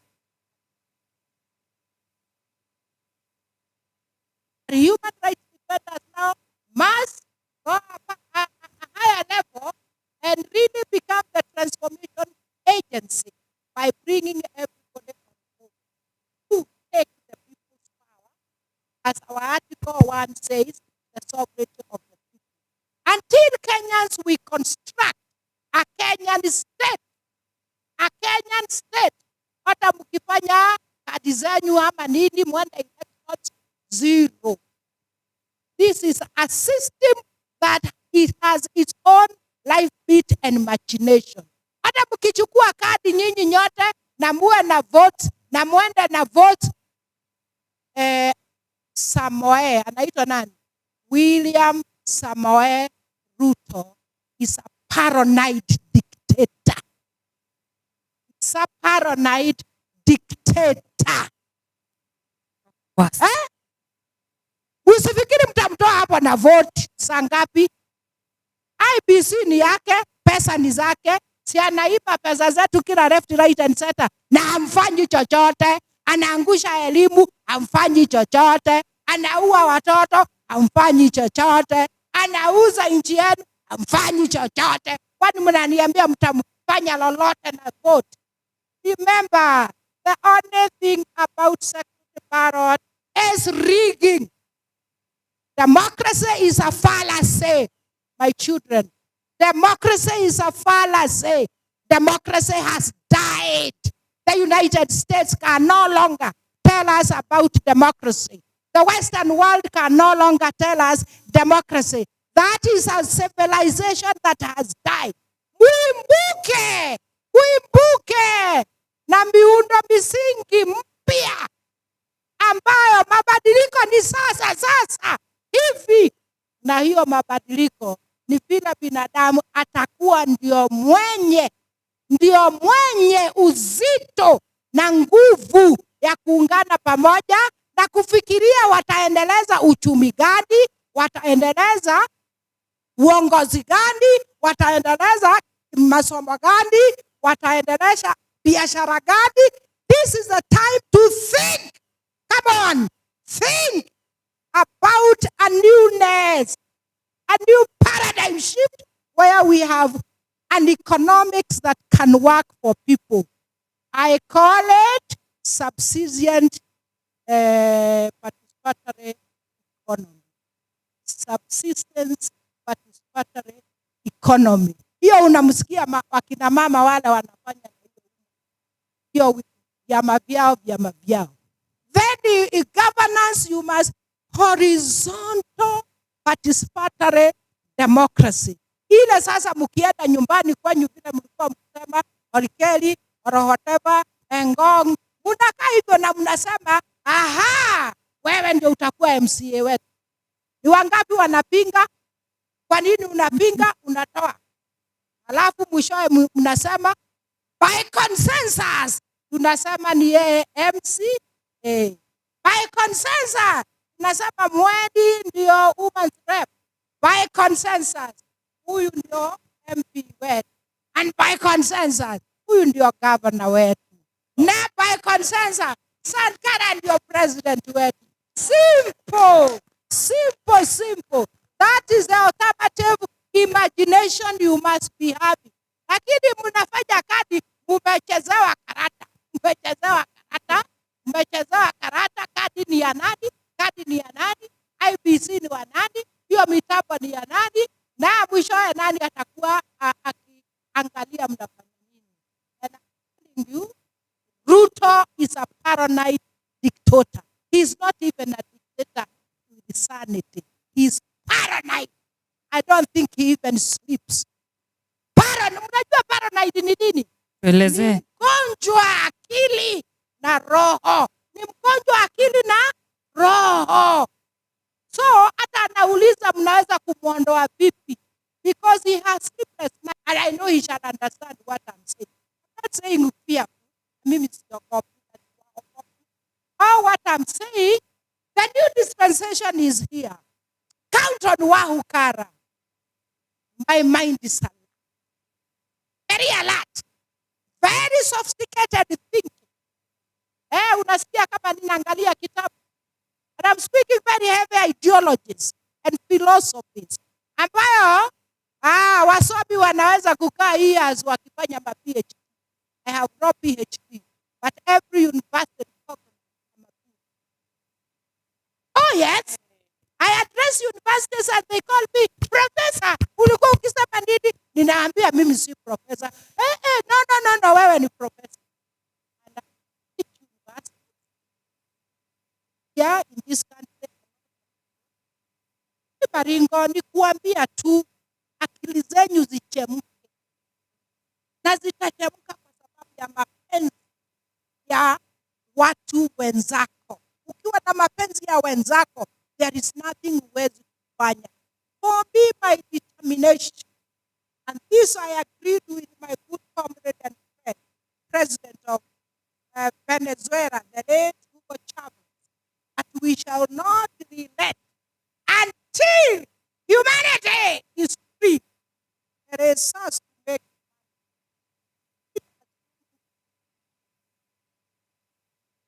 I am telling you, people have reached the end of thinking capacity. Usiogope. Kwa sababu pesa hazifikiri, akili ndio ufanya nini? Fikiri. Lakini watu wanapewa pesa ili wafikiri. There is no price tag for good thinking. This human independence, there is no price tag. Otherwise, wangeuawa. Hivyo, life is what leads and creates. Money does not lead and does not create anything. If you don't remember Wahoo for anything, just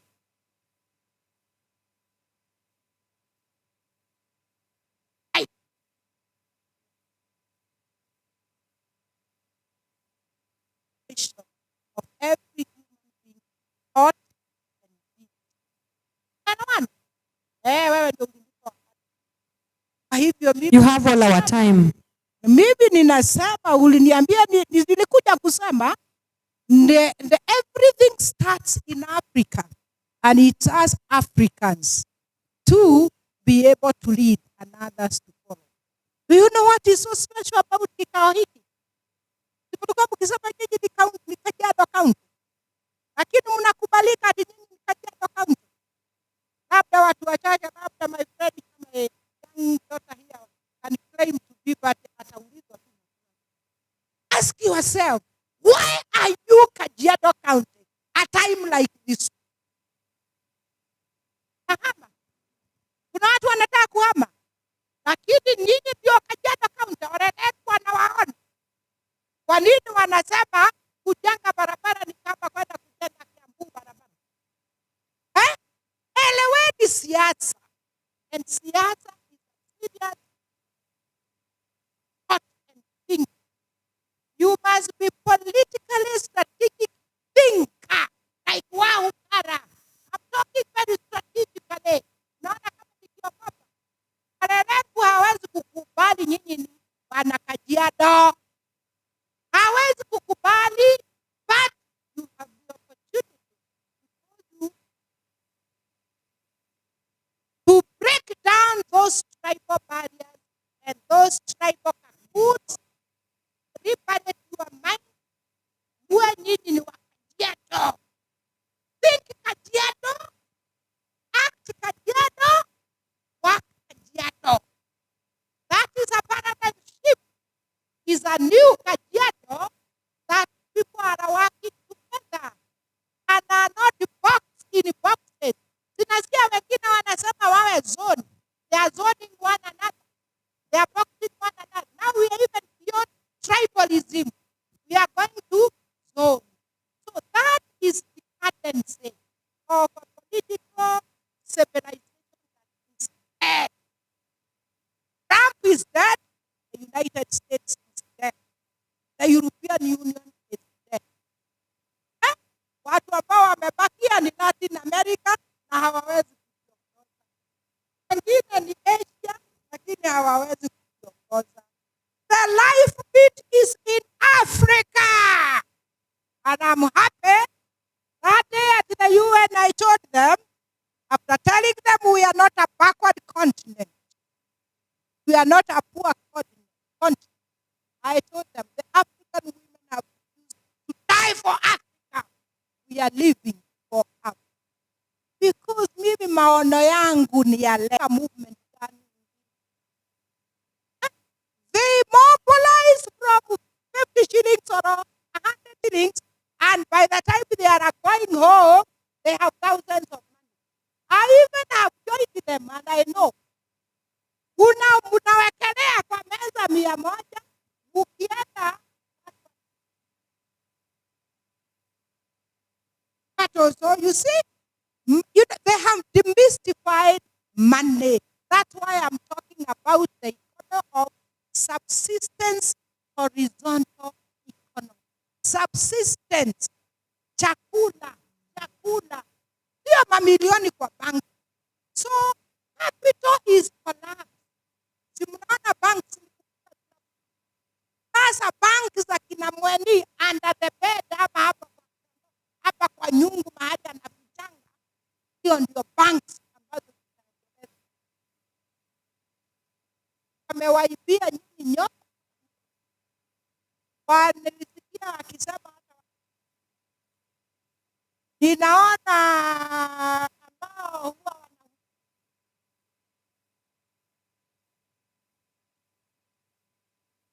walimu wameweka tu. Alafu mnasema Ruto si mgonjwa. So the issue here is for you a newness. Na mkitoka hapa Kajiado, ono sio ya kulia sasa kazi. Nothing is going to improve, my daughter. Nothing is going to improve. And you have another over 50 years. Utalialia hapa serikali. The government cannot offer anything. It is us to rethink the world of our time. I'm telling you, You have that benefit because you are already there. And you already can meet. Yes. I will be the queen. By the king. Yeah. Wow. Because Africa, queen, king, get to know you. I love Africa that. always there. They had queen. What do you remember? Ah, round of applause. Ah. You are a national treasure and we must study you for generations to come. Unfortunately, because we are out of time, I will just call on our panelists to give us their parting shot as we conclude our discussion for today. We'll start with Ma'am Simona, going like this. Whenever Mama who speaks, I feel like keeping quiet and going home. What I should say is salute, Mama. Salute, salute, salute. We are living on with your spirit and we let it encourage us and move us forward. Sure. Mr. Munyiri. Asante. Want to do some closing remarks by inviting you for some several activities that are online. The other day we realized that if we don't take care of our Kajiado North, things are going to go the wrong direction. And we formulated a committee that is led by the DCC and I'm part and parcel of it. And I want to particularly talk about the issue that was mentioned about Ngai Murunya.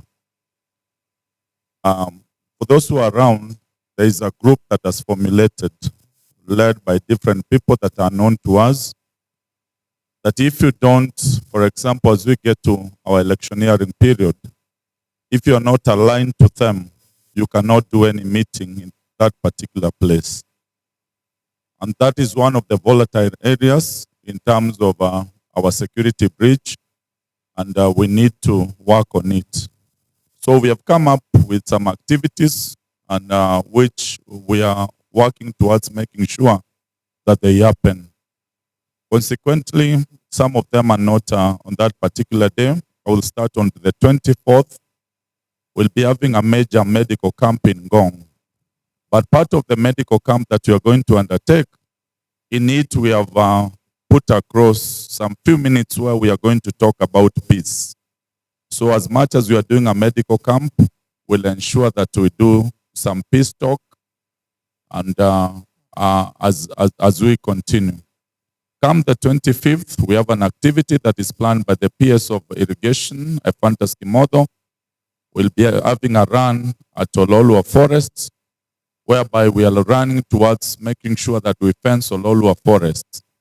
But part of this also, we want to include a peace talk, that as much as people will run to fence Ololua Forest, we'll have some few minutes that we are going to talk about peace.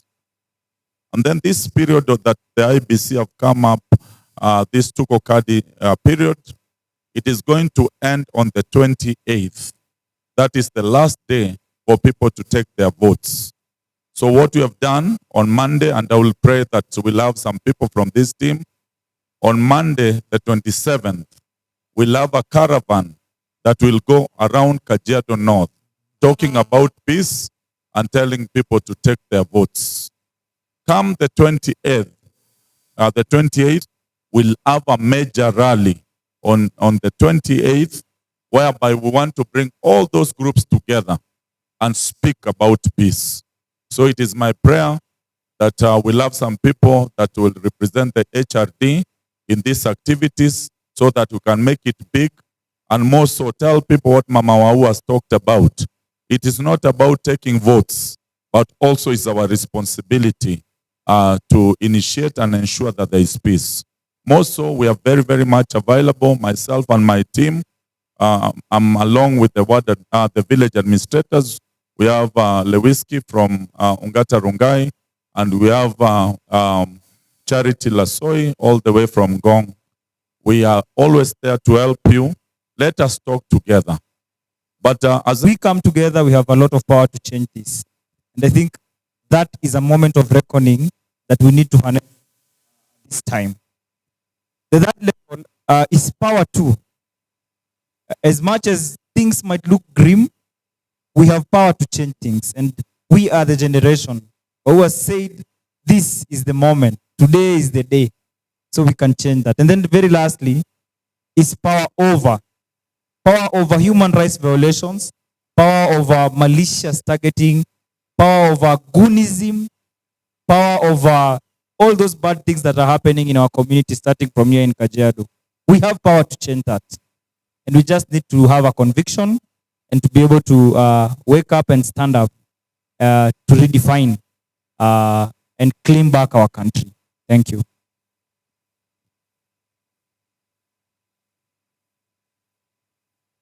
Yeah, if you know the slogan, organize, organize, organize.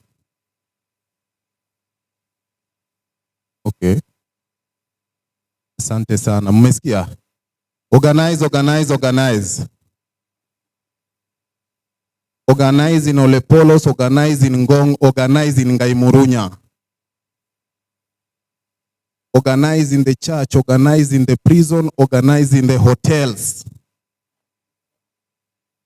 Organize in the forest, organize in the hills, organize in the farms. Yeah, it is in that spirit that I would like to welcome the Power 254 and also the donors that they are working with together with the Uraia Trust to support the Kajiado chapter working group in establishing a political study cell.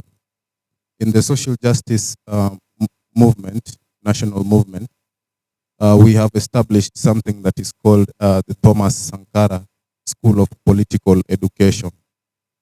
So you will find that in Nairobi chapter, they already have some to extend political education for the rights activists in Nairobi chapter. I'm inviting radio, I'm inviting Uraia Trust and all the partners to support Kajiado chapter. In the veterans here, like Mama Wahukara, who has been very instrumental, even to the extent of being honored by the biography by Professor Gona from the University of Nairobi. We would like to work closely with the Power 254 to study this biography called Spirited, because the biography of Mama is a long journey. It's almost a 5-decade journey that has been collapsed into a single book. We would like to spend time with Mama so that we can analyze chapter after chapter, because we believe we are able to draw a lot of education, inspiration, and even prophecy in these works that we are doing. So we really hope to get that reaction from our friends. I also want to invite comrades to exploit our veteran HRDs like Mama Wahukara, who's here. You know, most of the time, some of you see me, sometimes I'm away out of the country, ninaenda sijui wapi nini, ninazunguka dunia. Ni kwa sababu ya mama wa huu hapa. Akiwa kwa hizo nafasi, anasema kijana mmoja ama tunaweza pia mpatia fursa aende a sharpen, unaona? Inakuwa nimepata hiyo fursa. So I want to hapa, umesikia anaongea visha namba. Na utaitisha hiyo namba, Lydia, mama atakuinvite mahali. Hapo mahali atakuinvite kwa sababu wanakaa kwa meza kubwa kubwa.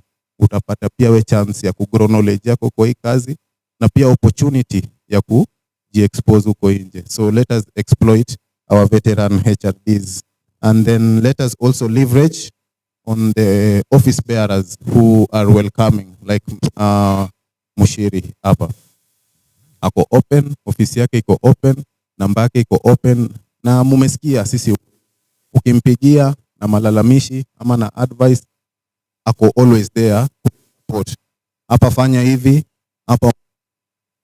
So let us leverage on that network that we have been able to build courtesy of these community forums that we've been having from from 2023 courtesy of the Power 254. Asanteni sana comrades. Right. Thank you so much. Thank you so much for sharing your amazing insights. Please, a round of applause for all my panelists. And also to yourself, appreciate yourself for being a lovely audience. Yes. But for such conversations, please follow Power Radio on all our social media platforms. Please, if you can subscribe to Power Radio, we usually have endless conversations about issues to do with governance and democracy. So tafadhali, if you have time, kindly subscribe to Power Radio, follow us, subscribe, and let's get the conversation going. I would like us to take a group photo with my panelists, even as I call upon James to take us through the next session. Thank you so much.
Hello, hello.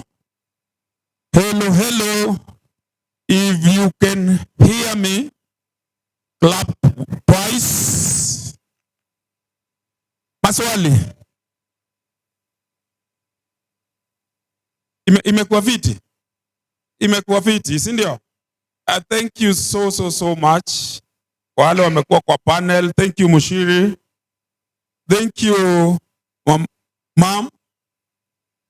I think we are here also to make sure that we are bridging the intergenerational gap. Thank you so much because you are talking so many issues to do with gender. Sankara, asante sana kwa sababu the work that HRDs and even the budget champions are doing around is quite very great work.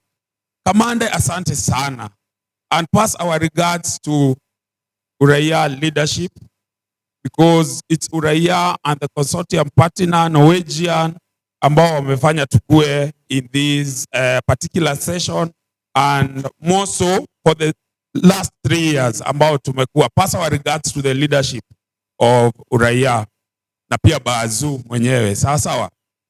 Yeah, and I also believe, like Amanda had said earlier, that kuna tudalili tuzuri hapo mbele.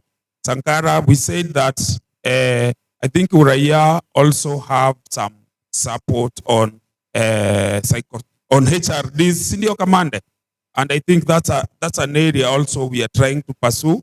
Make sure, as we had said earlier, that we want to get some very specific names and also some case history of some of those very specific HRDs, so that we can see how we can be able to support, of course, in conjunction with Uraia. Plus also, we are working very closely with the Defenders Coalition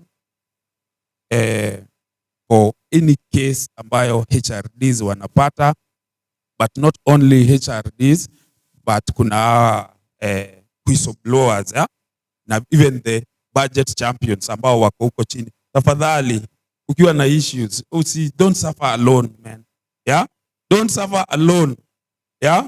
Numbers za Power 254 ziko, saa zingine tunatumianga njia ambayo iko na diplomacy lakini saa zingine hata diplomacy ikikosa, si mnajua tunatumianga hizo njia zingine, si ndio ukweli? Na saa zingine hatuogopange kutumia hata hizo njia zingine zenye pia hazina diplomacy. Don't suffer alone. Sawa sawa, don't suffer alone. Now, because I'm seeing tumekula wakati wa the next issue, so I just want to get just about five way forward as we conclude, ili tuende tukule lunch. Tukishakula lunch hatutaki kurudi hapa, sawa sawa. See, that's better. We get just 5 very concrete way forward, and I think Comrade Mike, please document those way forward, those 5 ones, and then from there they'll become our action points, so that we are held accountable to those very specific 5 way forward. Sawa sawa. So the first one from this meeting, ni nini tutaenda nayo ambayo tutafuatilia? I just want to 5. And I've been told by Mr. Munyiri, we recognize our ward admin. She's in charge of environment. I think you will be closing the meeting for us before we call Kennedy, ambaye atatupatia some remarks. So I just want 5 way forward as we conclude.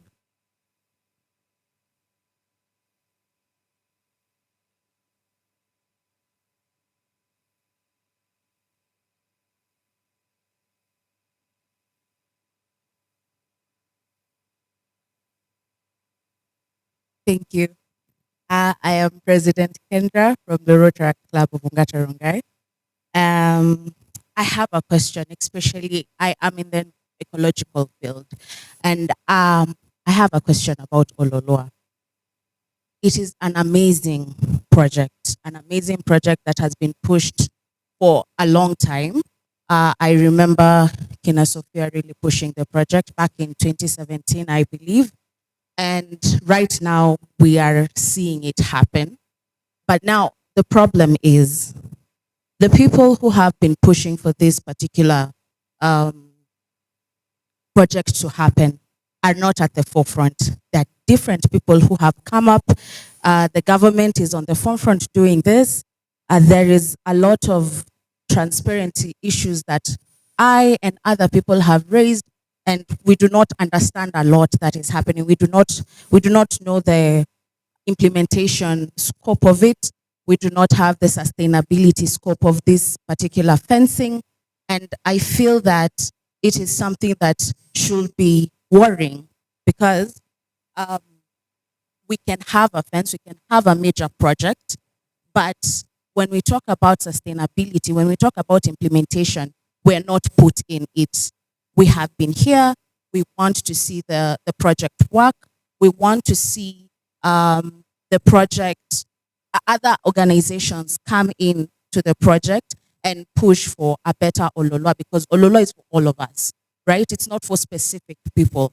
So I would want to understand what are the mutaratara inaenda aje as we continue running. And also, we don't know if we get to the 70 million, if the fence is going to be put.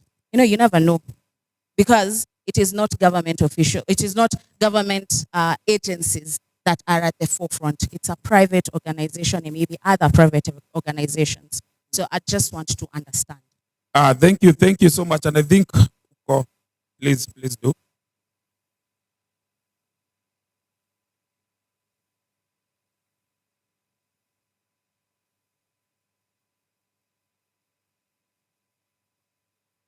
Thank you so much, Your Excellency, for that question.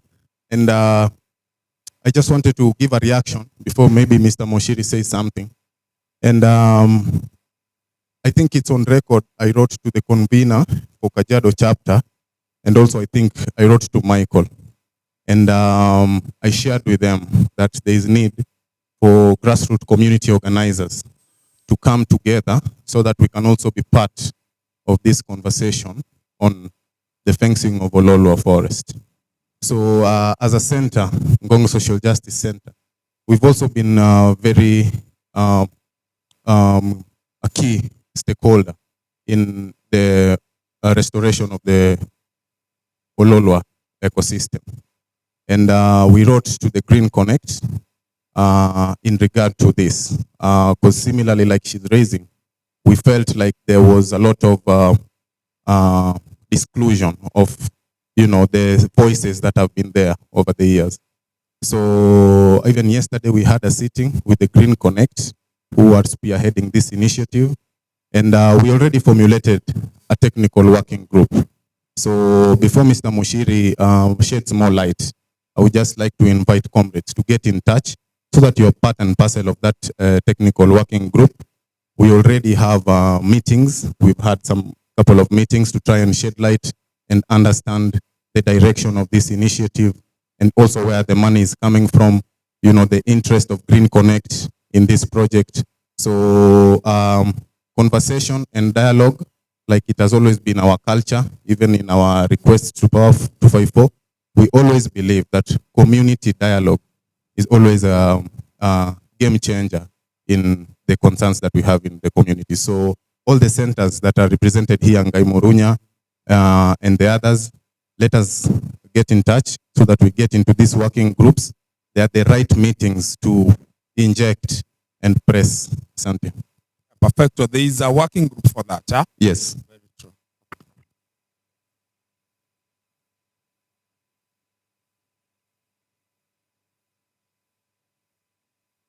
Viva, comrades, viva.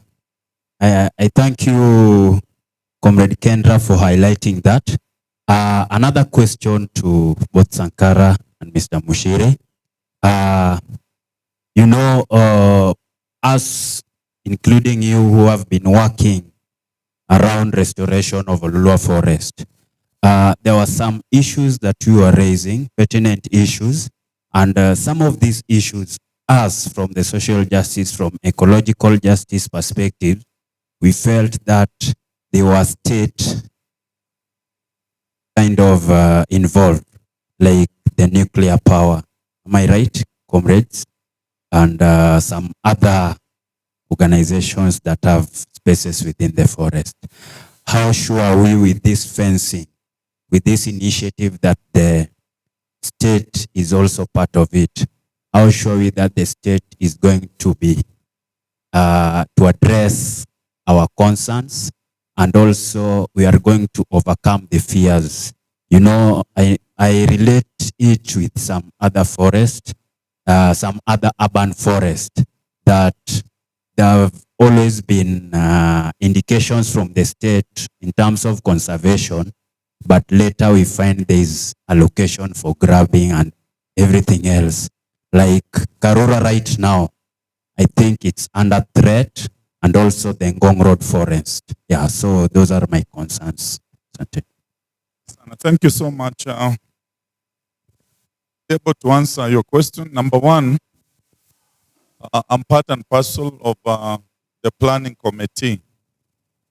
The planning committee, I'm in charge of now the side of Ngong, but not in terms of what is going to happen there, but in terms of ensuring that all the documents are right, in terms of the permission, in terms of mobilization, and the rest of the things. I want to take you back to the journey of our president, the president of the Republic of Kenya. He came up with the 15 billion trees that are supposed to be planted.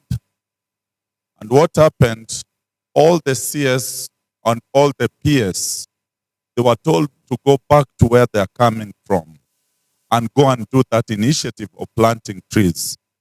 And for this particular forest, Ololua Forest, we have been given a target of around 70,000 trees to plant within this financial year. It is up to the PS to look for support, to look for people that are going to do that. Now when he came, he decided now, as much as we are planting the trees, we need to involve other stakeholders in terms of putting that initiative into perspective. Number one, As much as you are seeing the word Green Connects, Green Connect is just an umbrella. But the main, the people who are in the forefront is the Kenya Forest Service under the one who is in charge of Rift Valley region is called Madam Tuku. She's the one who is in charge. So as much as Green Connect is coming, the banner that is there is Kenya Forest Service, who are mandated by the government to ensure that there is protection of the forest. Number two, the people who are involved in this, we have what is called the Friends of Ololua. Under the Friends of Ololua is where maybe my sister, you can come in. All those entities, all the user group, one specific group. Green Connect is just an umbrella. Any other group that feels that they want to join, you can see me, I can take you direct to them. Even tomorrow at 4 in the evening, NTV will be coming to Ololua Forest to do some coverage. You are allowed, you are welcome to be part and parcel of that to ensure that there is that transparency. The thing about grabbing, this is now the right time for us to defend it. Because if we allow any part that is not part of Ololua Forest to be left out, that is when people will come and try to grab. But at this particular time, we want to fence the entire area, that we can stand and say Ololua Forest covers this particular place. Where is the money coming from? The run that is meant to come on 25th. This is a part of the fundraiser that was done in Karen. And people are given that are fenced other places. For 1 kilometer, it is 2.5 million. For this particular dinner that was done, the different entities were called. The PS for Forestry. I want to put it clear, as much as you are seeing PS Kemodo doing this, is not his docket. There is somebody who is doing that because the docket for forests belongs to somebody different. But he's doing it as part and parcel of what they have been mandated and told to go back to areas of coverage. You'll find other PSs, they have covered different areas. There are those who have been given even Timboroa. There is a PS who is in charge of Timboroa. The others who have been given Elbagon, the different forests that we have in Kenya. What is the main purpose for this? We want to give it another shape, that the way people go to Karura forests, they can be coming also to Ololua Forest. So I'll call my sister, my brother there. Let us be part. And this is what I was telling you in the beginning. Don't allow others to say, tusilie kando kando, force yourself and be in so that uonekane. Na ninawa challenge, kesho saa 10 tukue hapo. Sini sawa?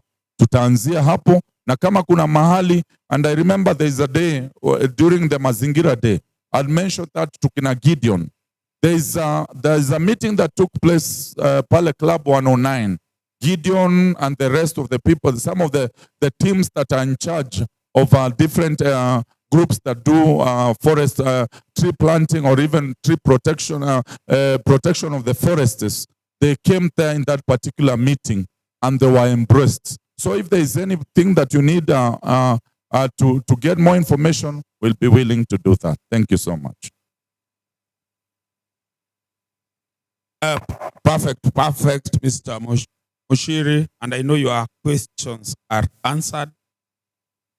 Maybe also they fall on, there's what is called the CFS. CFS, we have like the CFS, all the CFS are already part and parcel of the Ololua Forest. The one that are in charge of Ngong Hills, also they have been welcomed. The CFS, and I know also you, my sister, you fall under the CFS. Sindio? Kwa hivyo, wadosi wenyu labda ndo pia wafikishi information kwa sababu wanakujanga mkutano. Thank you. Run with it to the end. You remember we were part of the people who also sent the media during ile demo ya kwanza. Nakumbuka, si ndio? So please run with it to the end. And Sankara, please, if you guys you require any support in terms of organizing any dialogue, any community forum, now through the county government, through the lead. Yeah, I've had the in the forest. Yeah, please, you can request. You can do the request. You guys, you know how you do those requests. Soonest. Sawa. And then we can see how that dialogue can happen. You don't have to be there, but you guys, you can run with the show. Sawa sawa. And that can be one of the action points. Sawa. Yeah. Lakini, Mr. Munyiri amesema vizuri, lazima tujiforce kwa some of those issues. Some of those committees all together. Sawa sawa. Yeah, kwa sababu it is our area, we belong there. Ikiharibika ni sisi. Sawa. Aya. Any other thing as a way forward, please? Just be very brief. Viva comrades, viva. This is to Power 254. We would humbly request to support 20 HRDs. Ticket ni 1K to participate. Kwa hiyo run hata mimi ndakimbia. Mtunulie tu ticket moja moja watu 20. Tutajitolea tukimbie to save your forest, to fence huko. To humbly. Itakuwa lini? Date 25th. We will discuss with the bigger team and see it's next week. Yeah, we'll discuss with the bigger team and then we will respond to your leaders. Sawa sawa. Because yeah, Sankara and the different conveners, so that now we know probably how many to support, but lazima kwanza to discuss na team from Power. Sawa sawa. Any other issue? Viva comrade, viva. Viva comrade, viva. Like me, it's just to add on what Munyiri has said. I'm part of the Green Connect. I work with the office of the PS. So just to add on why you can see the PS so much, because formerly he was the PS for forestry, right? You know that? So he's been the patron of Ololua Forest. So what I can urge all of us is that we can get involved in the run, like ni kujituma. Like no one is excluded at all. So all of us, let's register, let's go for the run and save the Ololua Forest. Thank you. We'll tutajua how many to support. Way forward, please. Way forward yangu ilikuwa pia request kwa Power 254 na marafiki wetu raia na wengine.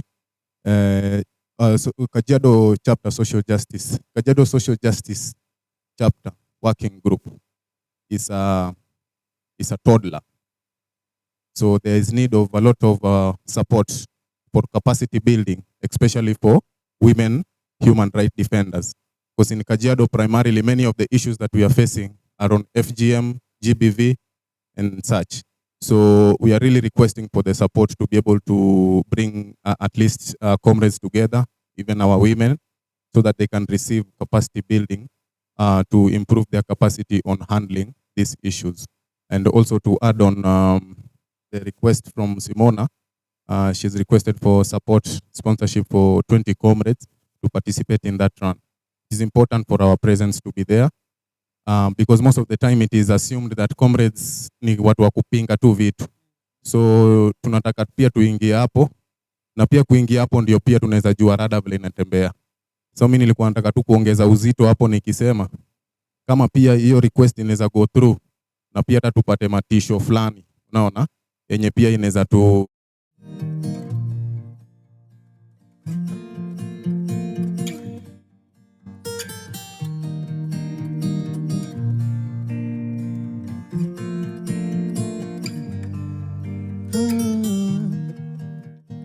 pressure, ona vile inatupeleka pesa, kikosa leo unakesha na kuna kesho. Tulia kidogo, ganga ya leo, na ukinge moyo wako, moyo wako. We've made it this far, we're gonna be okay. With wonderful scars that help us find our way. And when it gets dark and you cannot feel my faith, pick up the guitar and sing a song again. Medmanyo kwe Timgi machunyi dwaro Kugena mungeyo Kima kinyo pango Nikech we ran away from misery. We had to pay for it dearly. Tutachelewa Lakini ndoto zetu hatutachorea. We've made it this far, we're gonna be okay. With wonderful scars that help us find our way. And when it gets dark and you cannot feel my way, pick up your guitar and sing our song again.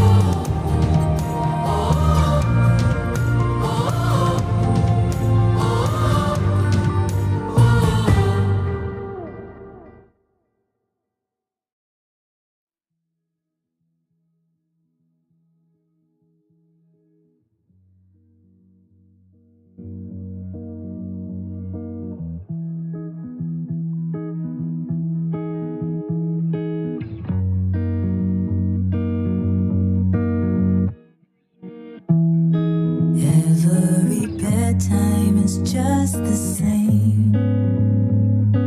Brushing our teeth, falling asleep to our rain machine.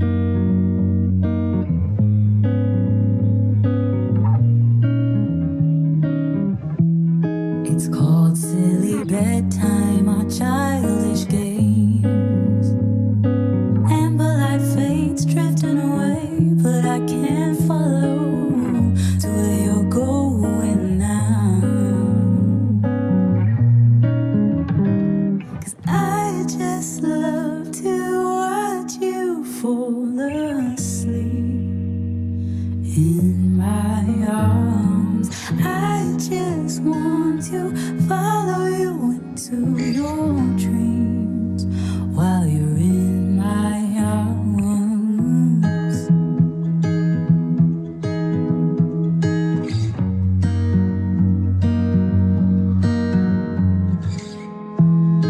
Every morning is just the same. Brushing our teeth, you then it's me and our rain machine.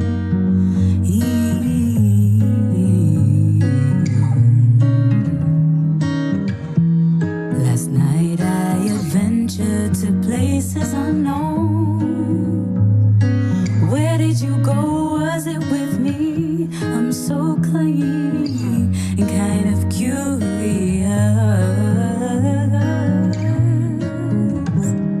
'Cause I just love to watch you fall asleep in my arms. I just want to follow you into your dreams, so we're not apart. I just love to watch you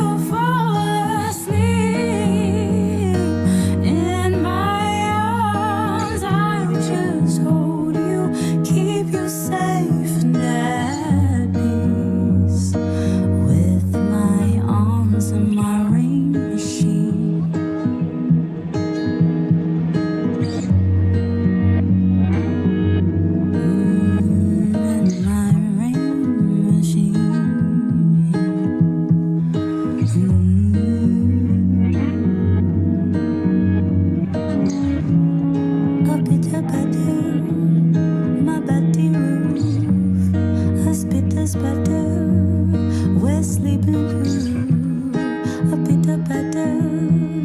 My body roof, a bit better. Just me and you, a bit better. My body roof, a bit better. We're sleeping through, a bit better. My body roof, a bit better.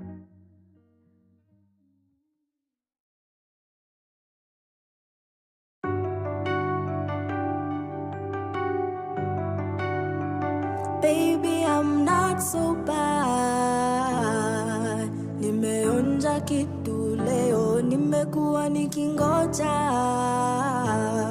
I've been waiting for you. When are you coming over? I want to see your face before the night is over. Kucha tuwashe kamoja, kawaida. I don't talk too much, but I'm drunk and lately you've been on my mind all night.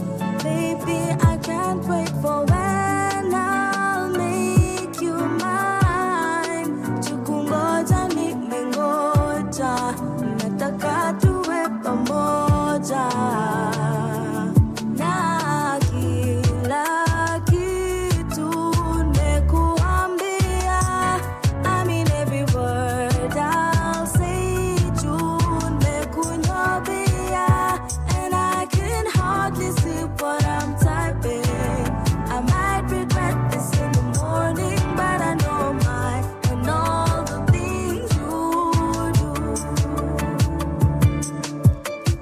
Zile vitu nanifanyiaga, nimechizi baby minifala. Don't write love songs for you, got me head over heels for you. Want you close to me, and I can show you what I mean. Oh, it's been a long time, and this feels right. You're my sunshine. Kawaida, I don't talk too much, but I'm drunk and lately you've been on my mind all night. Baby, I can't wait for when I'll make you mine. Ngoja nimpe ngoja, nataka tuwe pamoja.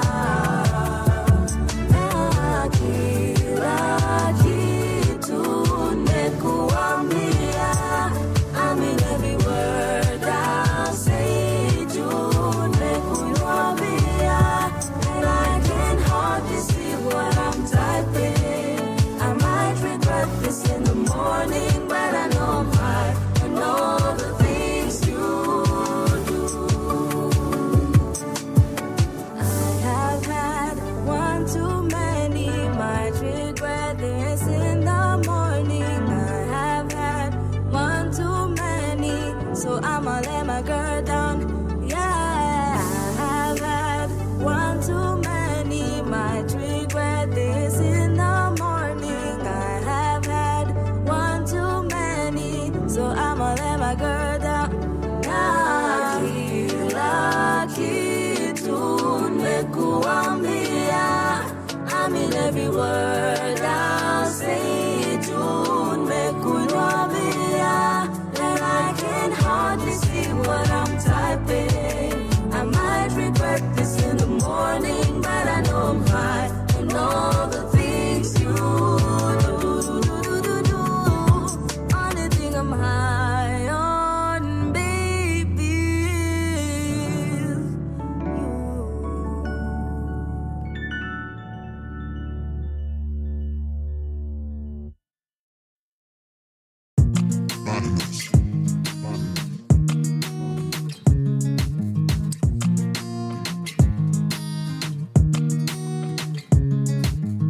You say you like Ologomba, baby turn around and pull up to me bumper. Your skin smooth like jojoba. Ati wanafanya nini? Wanaogopa. Dark skin and nachota, melanin all over. Nobody can boka, boka. Well, guys sometime back in November. They really didn't think I would remember. Sahi, my confidence may rise. I never used to be like this before. I used to be so damn insecure. Atikuwa dark skin lana. Haters are working loud. Nothing ever sweet like coco, coco, coco. Get on the dance floor, make them loco. You say you like Ologomba. Baby, turn around and pull up to me bumper. Your skin smooth like jojoba. Ati wanafanya nini? Wanaogopa. Dark skin and not Georgia. Melanin all over. Nobody can boca, boca. You say you like Ologomba. Baby, turn around and pull up to me bumper. Your skin smooth like jojoba. Ati wanafanya nini? Wanaogopa. Dark skin and not Georgia. Melanin all over. Nobody can boca, boca. You don't know how I like your confidence. The way you walk, how you talk, it's evident. Black is the beauty, so more for them, so more for them. You are a star, brown skin, unanga, una kill. Oh, show them who you are. You are a star, brown skin, unanga, una kill. Oh, show them who you are.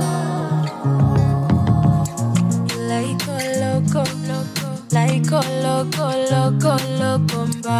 You like that toto, like that toto, toto, toto star. You like a loco, like a loco, loco, loco, mba.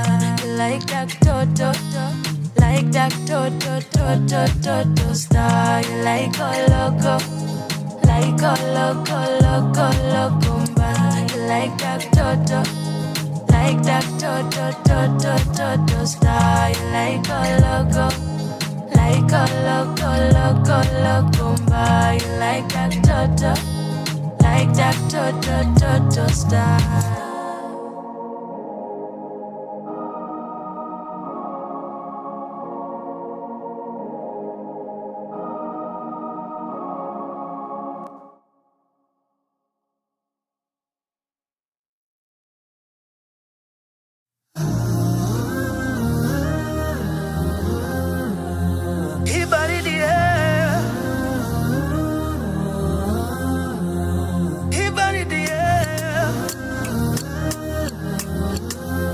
Storyteller, hey, hey, hey.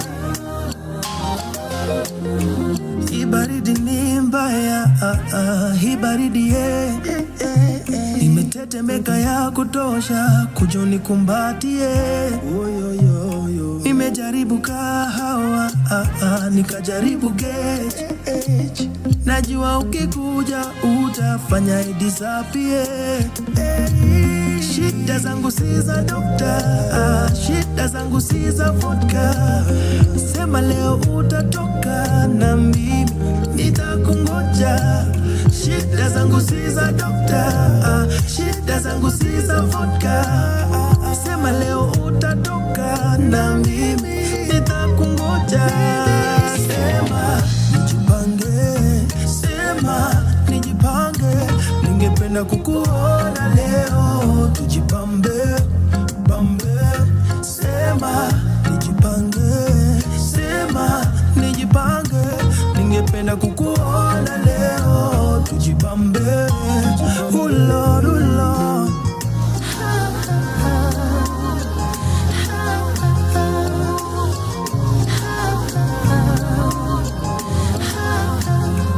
Natamani lako joto, natamani maso. Nimetetemeka ya kutosha, njoo nikumbatie. Nimejaribu blanketi, moto kwenye fireplace. Najua ukikuja utafanya disappear. Shida zangu si za doctor, I'm a whiskey. Je, nambie utatoka na mimi nitakungoja. Shida zangu is a doctor. Shida zangu si za vodka. Je, nambie utatoka na mimi nitakungoja. Sema nijipange, sema nijipange. Ningependa kukuona leo. Tujibambe, tujibambe, sema nijipange, sema nijipange. Ningependa kukuona leo. Tujibambe, oh Lord, oh Lord. Baby niambie, ooh baby niambie. Uko down, uko ready, njoo to get busy.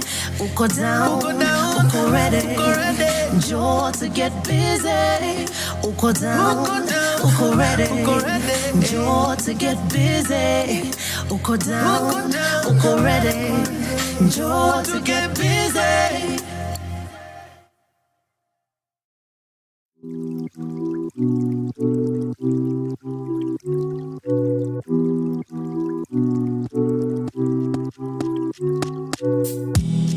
Maisha ina stress but sitachoka. Manake mimi staya mimi nyota. Mungu peke ndio mimi nitaogopa. Get back cause unachoma choma choma choma. Daily na meremeta, form yangu ni kutesa. Usikol kama si pesa, bade najipeleka. Ninaselela, dombola, mandem mana lose composure. We catch flies, not feelings. Leo tuna dance for ceiling. Don't waste my time, don't miss my energy. Don't kill my vibe, don't mess my energy. Let's say goodbye, just fly around me. Let's spend some time, just spend some time with me. Feeling important, feeling like something is coming all over me. Feel like a soldier, feel like I'm going to war with the enemy. I've gotten older, I'm very comfortable with my identity. It's never over, I'm ready, I'm willing, I'm willing. I'm feeling hypnotized, I'm feeling like a child. I need to realize, I'm feeling so alive. I take off my disguise, and I get myself the prize. I don't mean to be shy, all I can do is try.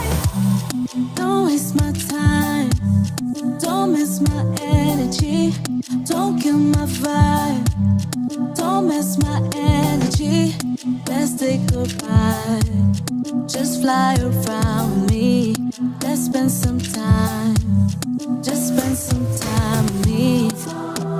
Some people search and seek until they find the light. Some people think that everything they think is right. Some people don't believe in peace, they want to fight. Some people not my type, some people not the vibe. Shangilia, pango yote imepangiliwa.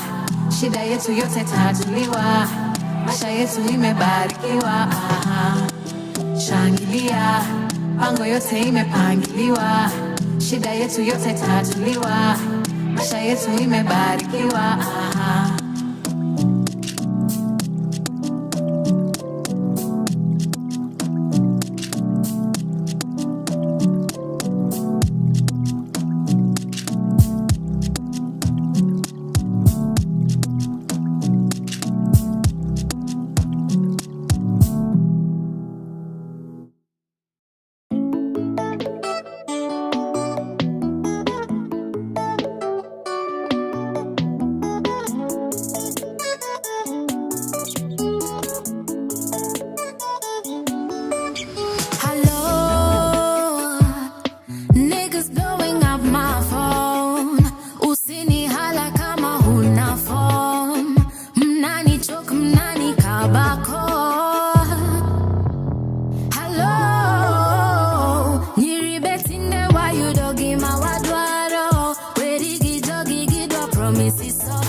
ule ufala, ndio maana mimi huishingi hatungepatana. Ukinikata mara moja wezi nitamalaya. And you're telling everybody that this Gucci's on fire.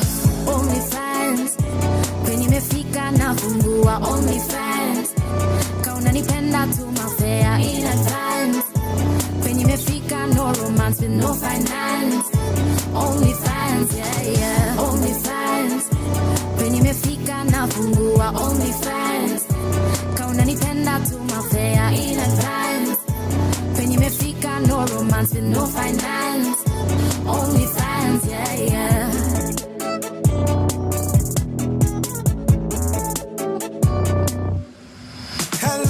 Hello, ladies blowing up my phone. Aki bien you are so bomb. Wakituma fea twakuja kwako. Oh yo, steady grinding all night long. Na sikuji kasi form ya door. Itabidi ukanje ndo tupige show. Ukisikia sauti solo jue ni kubaya.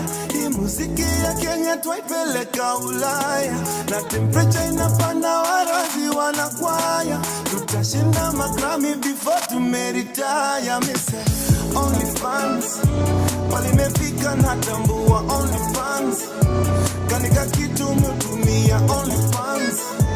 Walimefika nafanyia only fans. Only fans, yeah, yeah, only fans. Walimefika natambua only fans. Kanika kitu mutumia only fans.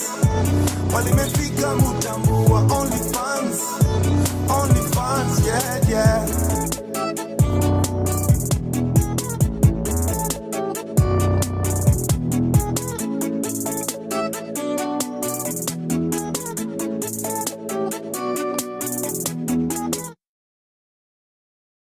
You took my time, nasitawahipata tena.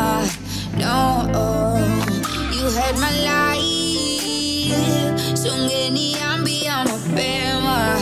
Yeah, and no lie, sikudhani tungeachana.